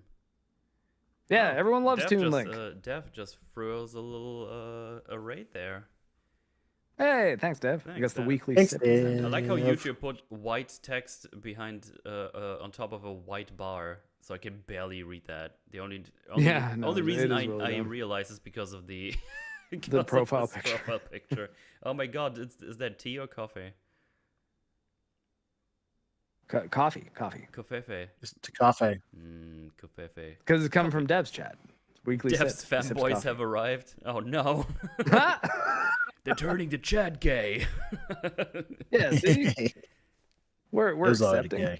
How is everybody doing? So in conclusion, I have no problem with it being Zelda who you play as, and her gameplay looks really cool. I think the game actually looks like a lot of fun. I don't like the if you don't like the art style that they use. I don't mind it, but Wind Waker art style. Like let me mod this game. Yeah. Hey Dev, how you doing? Thanks for the raid. Yeah, I mean, I prefer basically all the other ones as well. I don't mind this one. I don't think it looks bad, but if you don't like it, that's of course a shame. You're talking Nintendo. I mean, Dev, if you want to Nintendo. come on and I guess we could send him an invite if he wants to pop on and talk about the Nintendo Direct. It is one of his areas of expertise. Basically at the end, so I don't know. Yeah, that's true too. You're too late, Dev. You're too late. Yeah. Yeah, you can back up a little bit to see why I think there's a possibility Metroid Prime 4 might be not great. Mm-hmm. I hope I'm wrong though about that, because there's that little shred of doubt because of the circumstances of its development. They're putting coffee in the stream and making chat gay. James, I like cute things. Have you not seen my puppies? Looking back at the trailer, to do. That's fine. That's fine. Jojo, I think I agree with Mark. I don't like the art style. Wow, peer pressure. Yeah, I'm telling you, if they made the Wind Waker art style for the Zelda game, it would be breaking records right now, pre-order wise. I'd be like, I would kill for just another pixel style Mario Zelda game. Zelda, like Link's Awakening. I love that shit. I love the well, I mean, they did Link's Awakening in this style, right? Like on Switch. They did. Wait, Metal, did you not know that? Sorry, say that again. Link's Awakening, the Game Boy game, right? Game Boy, Game Boy Color. Mm-hmm. Link's Awakening. That was remade on Switch in the same art style that the Zelda game has. Oh yeah. I knew that, but I never checked it out. I never tried it. And yes, that was JoJo. Sweet I puppy. I kind of like the Breath of the Wild art style. I just put it in like a regular formatted Zelda game. Like I think the art style looks really Well, I good. think for the top down ones, they want to switch it up so that people don't think it's like, oh, some of the Zelda games are top down and some of them are open world. I mean, like they do obviously, but I think they want you not thinking that those are canon to each other, which is why I Yeah, think yeah. Toon Link would be a good way to go about it. You know, I guess they because mean more whatever, like it can be canon to Wind Waker. I Like guess they the mean Zelda more in like if Wind Waker Zelda got the ability to summon things, I'd be like, yeah, okay, fine. I guess I mean more like I think the game Skyward Sword, no, is it Twilight Princess? Is that the one with the wolf? Yeah, Yes. that's Twilight basically like the Princess. Ocarina of Time art style, just on GameCube, though, right? Yeah, I mean for like that one. If they wanted to make a game like that in the new art style, I think I'd like that. But I think Breath of the Wild is the closest they're getting to that ever again, because unless they want to just stop the Breath of the Wild style games, because I think that their big worry with Zelda art styles now is if they do like, hey, this is just a more kind of muted tone Ocarina of Time type art style, and it's a dungeon one because we're making it smaller. We don't want to make a big open world. I think it'll turn a lot of people against open world Zelda. Good. I don't necessarily agree because I like Tears of the Kingdom quite a lot. I think it's great, but yeah, I think there's a lot of people out there who think Ocarina of Time is significantly better than anything else Zelda has ever done, and if you give those people even a bite, they're gonna want the whole meal, man. No. I guess that's fair. I don't know. I just Whereas don't like the Toon art Link, it's style. like Wind Waker and Spirit Tracks, I guess, and that other one, Phantom Hourglass. Yeah. Because like those I are like the that only three game. games that ever use that art style, and it's great. They should use it more. Well, They should. I really like Phantom Hourglass. It's the only Zelda game I finished. yeah. I think I like Ocarina of Time still the best, but I think Majora's Mask is way better. I'm a Link to the Past guy. I'm an old man. Yeah. I really for like me, it's Tears of the Kingdom a lot, though. I think Tears of the Kingdom's got a lot of like unbelievably brilliant game design in it that Yeah. I think is worth congratulating. Yeah, no, I love those games too. It's nostalgia with Ocarina of Time for me because I played that on my own. I played with my dad and all that stuff. So lots of good memories with that thing. But since I played Majora's Mask not too long ago, like 2 years ago for the first time or something, I think it's probably the And better the game decompiled out of the version's two. out now. If you guys want a native PC port of Majora's Mask, that now exists. Yeah, that's true. It will Very- require an N64 ROM, though. Yes, I think a specific US one as well. Or it doesn't Yeah. work, I think. But yeah, that was the Nintendo Direct recapped. Yeah, lots of things to look out for everyone who arrived now late. If you go back, you can hear us talk about the Next Fest stuff. There's lots of recommendations of cool indie games and Yeah, stuff good demos. that we checked out, and we are eager to play when they arrive. But with that said, unless anyone else got something else on his mind, that would bring us to the end of the topics for today, and we would jump into the super chats and stuff. Hooray, thank you for all the support, everybody. Yay, money. Woo. Let's see. We got $2 by Automata. Thank you very much. They did make an Equalizer TV show. Automata. Check it out. Oh, okay. I mean, if it's as good as The one with Queen Latifah? I don't know. Yeah. You know what? Yeah, check it out, Metal. Yeah, do maybe it. I will. First, I'll watch the movies. I feel like I'm being tricked. Movies are Yes. good. Watch the movies first, then it'll hurt more. I think I've been led into a trap. Yeah, maybe. We got 10 buckaroos by Slumpy. Thank you. I do have an argument for tank controls, actually. It allows for faster muscle memory build-up, which translates to reliably doing the thing more often when you learn it. Oh, I guess like if you learn the snap-on thingy. Over and when to mouse and do it, keyboard? guess. I don't believe you. I don't know how you like rely. A, I hate the word muscle memory. I knew you were but gonna say B, that. but B, I don't know if you could reliably like substantiate that, right? Because it's just like a control scheme. like, ideally the one it's that one that's inherently more limited than full blown mouse and keyboard controls. Okay, so just to explain it, I guess to Dev's chat who joined, what we're talking about is Metroid Prime having better controls and you being able to be better at the game. So the game being easier with GameCube tank controls instead of full mouse keyboard controls, factoring in the fact that even the mouse keyboard controls allow you to lock on the targets. You don't give that up. You can still just hit the right mouse button and do the GameCube style lock on, or you can move around with free mouse keyboard controls at any other time. And this person was making an argument to me that it really is better on a GameCube controller. I'm like, why? I don't see a functional argument for it at all. I don't think there is one. Like, it's like, I mean, would you be able to play Halo better with tank controls? It's like, oh, yeah, you've played it with that standard Xbox controls, but you should try using the Metroid Prime control scheme to play Halo. I feel like there's no chance you're going to do well ever. You also have to take into account that, like, most control schemes, there are bad control schemes, don't get me wrong, but, like, the ones you usually find are the easiest are the ones you've played the most in a lot of cases. Yeah, exactly. So, like, I mean, the control scheme you're good with, I think, has more to do with it than anything else. And because the argument was being made that Ridley is easier if you fight him with GameCube controls in Metroid Prime 1 than if you fight him with a mouse and keyboard using Prime Hack. And I don't understand how you can even make the argument for the tank controls. I think you could easily make an argument, be like, hey, is it better like playing with a controller and full like dual stick control or a mouse and keyboard? Because you can functionally do most of the same things there. But that ultimately will be down to your preference, even though I think objectively it would still be the mouse and keyboard because of precision. But hey, say like there's people who play Call of Duty competitively on a controller, right? I assume there's people who are way better at it than I could ever be. I still think there's not an argument for tank controls ever being a thing that makes a game easier than if you have the ability to look and strafe wherever you want at any time.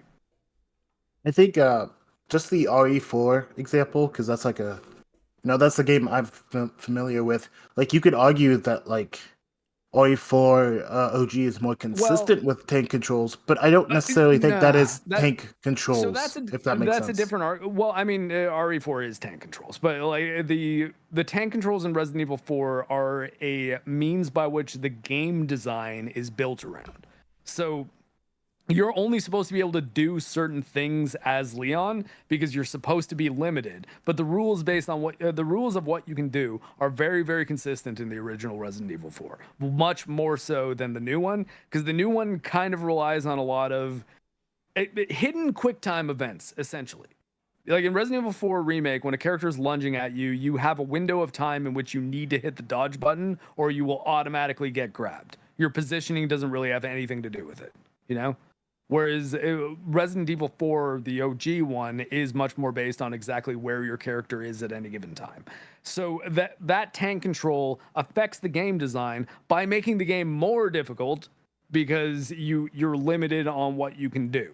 I don't see an argument to say, though, that even in Resident Evil 4, the original, if you modded full mouse keyboard controls with being able to move while shooting and strafing, it would become a much easier game. I think it would become an easier game because the game's not built for it. Essentially, you are creating a cheese.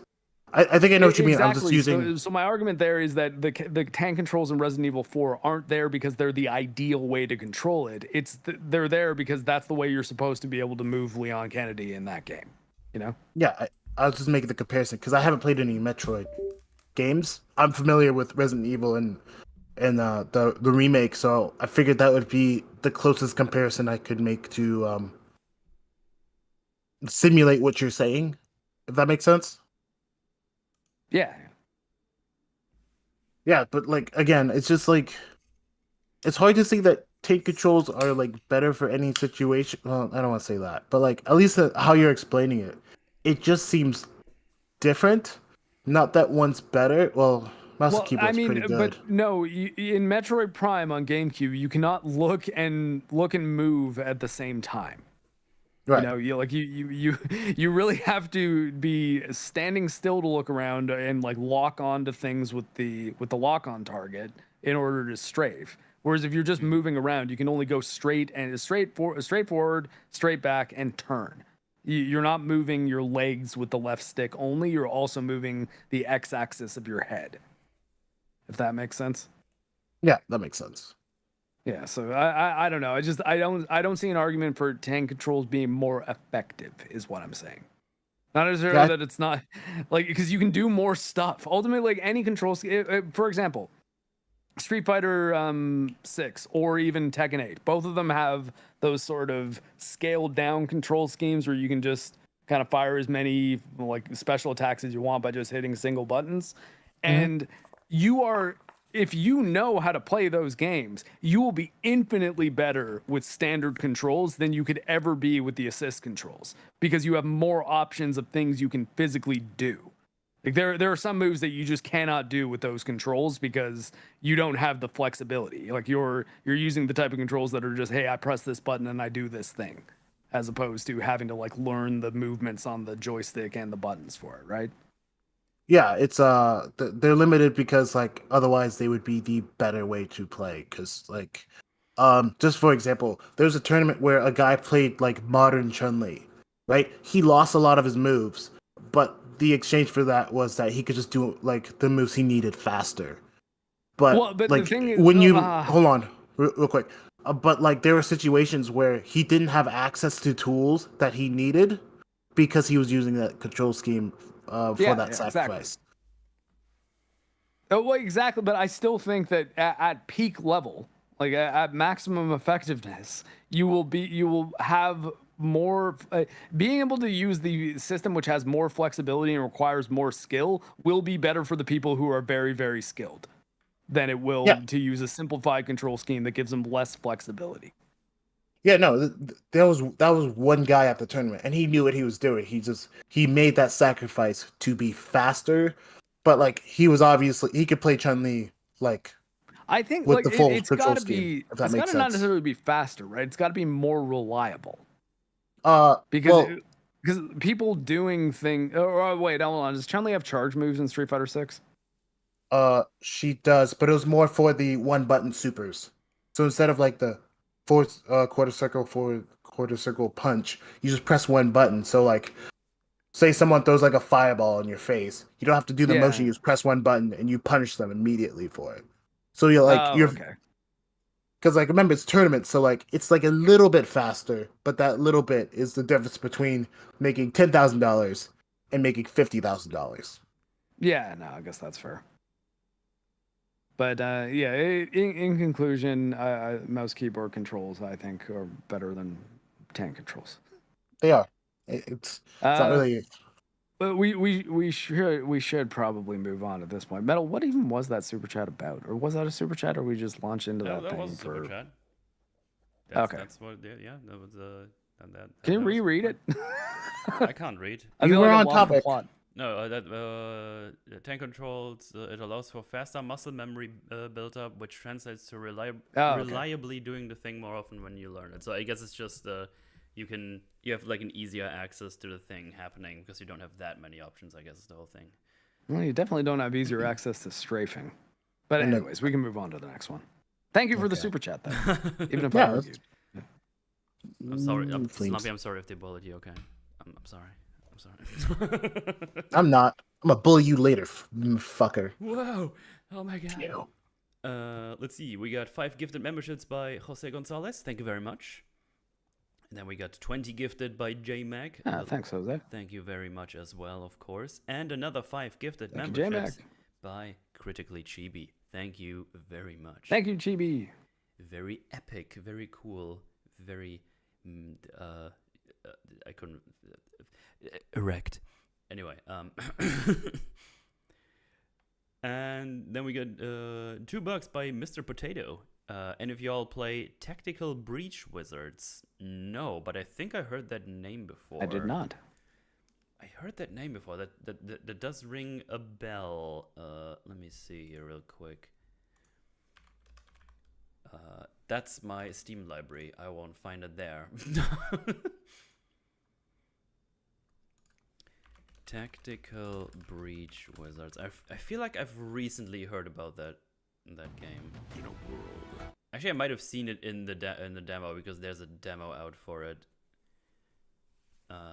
Oh, it just looks like an XCOM kind of dealio, but with magicians, with magic stuff. Ooh. You lead a team of renegade wizards in Kevlar through turn-based battles to unravel a modern conspiracy plot. Oh, okay. That could be neat, yeah. I mean, I do like me some Xbox kind of games. Xbox? XCOM. God, my brain is not working. But yeah, that's kind of cool. What if you play XCOM on an Xbox? That demo is still up for anyone interested. Yeah, looks kind of neat. Could be cool. The Necromedic. That sounds illegal, actually. The dark side of medicine. The dark side of medicine. I don't know why I made that accent. I think I need sleep. Anyway. That's the Super Chips memberships. Thank you very much for that. Very much appreciated as always. And well, with that, we've done it. Before we get out of here, Swoll, you started doing some strumbling now. Don't mute now, you bitch. I was coughing. You don't want me to cough in the mic, bitch. You can cough in James' mouth. He's in chat. I don't want to. Oh, sorry, James. I tried. Yeah, what are you up to? You started streaming some Metal Gear Solid 3, right?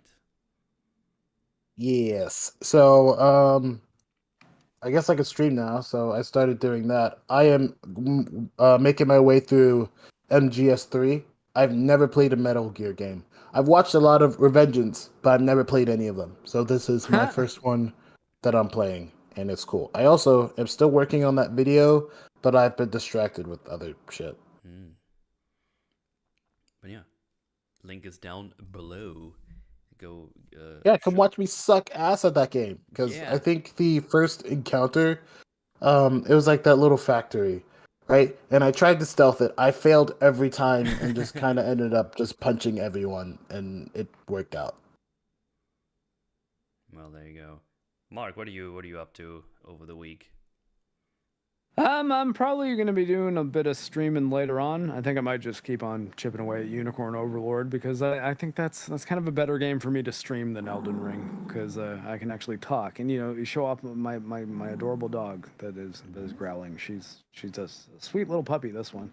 But yeah, Unicorn Overlord's really cool. It's kind of a anime tactical real-time strategy game with pausing mixed with the Japanese role-playing game. So like you're commanding little JRPG parties. Yeah, the story is really cool, and it's got beautiful art because it's a Vanillaware game. So yeah, I'll probably fire up a stream on that in a little bit. Whoa! And yeah, see, you still got more. That'll be how I spend my Sunday until the old House of the Dragon. No. And I'm also working on a video on the Hades games, and my script is almost finished. So hopefully it'll just be a couple weeks before the video is in your hands, everybody. Sick. Looking forward to that. Very cool. And if you're about to cry, but we're gonna play Elden Ring DLC. Well, don't worry. I'm doing it. I'll play it tomorrow. I bought it. There you go. I'll be playing it because Mark was like, we should talk about it on the Forge. And it's like, you know what? That's actually true. We should. Well, I mean, to be fair, you baited the potential guest we'd have, and then I was like, oh yeah, we need to. Well, I said after we should probably get Theo, so I was like, yeah, that sounds. Yeah. I already. No. I already told him. You probably get an invite for that one. Yeah, Theo, if you guys don't know why that's exciting, watch the Elden Ring EFAP. It's oh yeah. Theo is just the fun thing he is, was the biggest Elden Ring doomer of the group, and sadly, as much as I'm a person who quite likes Elden Ring, a lot of his arguments are quite correct. Oh, I'm like as time passed, I'm even more on his side now. Like I don't know, it's gonna be fun going back to Elden Ring because I haven't played it since I started my dual shield playthrough. And I was like, I don't want to fight any of the next 3 bosses right now. And then I stopped playing it since then. Well, I mean, I played Elden Ring a whole bunch. I have 5 playthroughs, 3 of which I completed. So, yeah, no, I'm good. And I'm now in New Game Plus 3 of Shadow of the Erdtree. And I'm playing Shadow of the Erdtree. I beat the Divine Beast Dancing Lion and the Everjail Knight. and I'm currently on Rolana.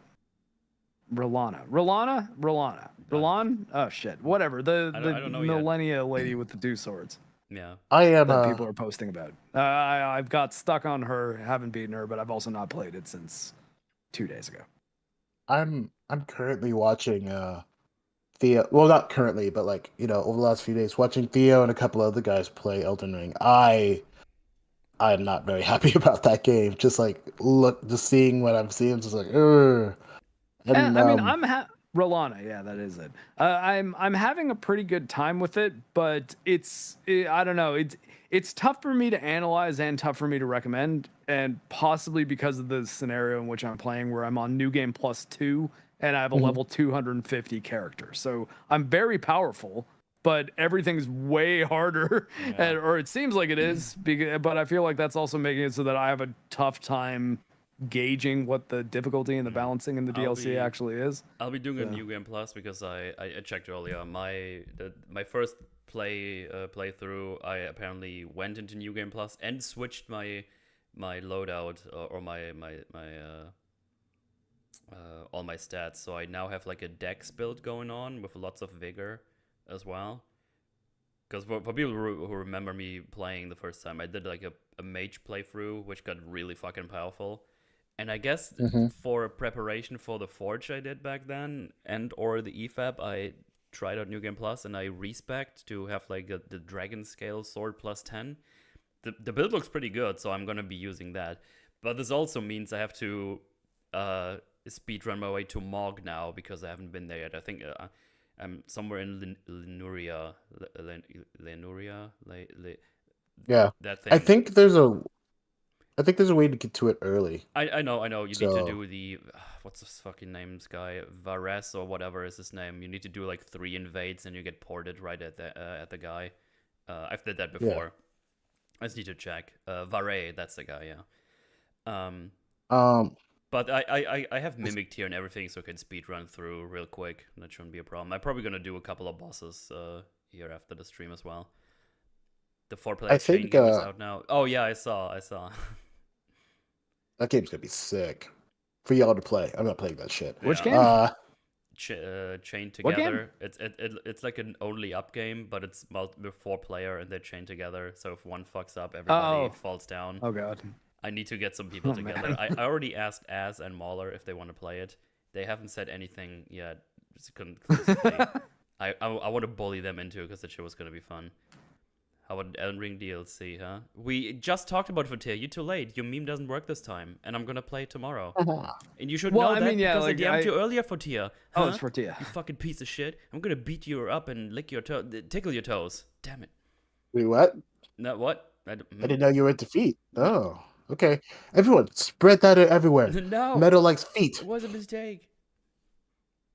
Hey, we don't judge around here. Sounds like a rage fuel game. I do. Yeah, that's the idea, because only up was really fun to play with the lads. And if there's one we can do with 3 people, it's gonna be hilarious. And maybe the last stream we ever do together. But I'm too busy playing Elden Ring to answer DMs, damn it. Wow. So you come into this chat and annoy me with a question that you already have the answer to? Fuck you! No, that's fine. But yeah, that's gonna be happening. I actually don't know yet what we're gonna do next week. I don't think I'm gonna be finishing that DLC in 1 week, because it's a big DLC. And if I want to talk about it, I want to probably go explore some. Yeah, we'll see. We'll figure something out. We'll probably get some random movie and talk about it. Maybe we annoy some people to talk about it with us. We'll see. We always have some fun things like the Blade Forge did come up, so we could just watch Blade if you want. I mean, maybe, yeah. Let's see who's available, I guess. Who's up for the thing. I mean, it's pretty short notice, so we'll figure something out. We always have some fun things to watch. That's no problem. Yeah. But yeah, that's that. Go check everything out. Links down below. All the flim-flams and the glib-glabs. Gonna be fun stuff. And yeah, I'll be back tomorrow with some Elderly Rings DL Schleem. Maybe I need to beat some more bosses before I get to Mog. But I try to do it tonight. We'll see. But yeah, thank you everyone for hanging out. Thanks for the Super Chats, memberships, all that good stuff. And yeah, we're out of here. Bye bye. Adios. Hiyo. Jojo.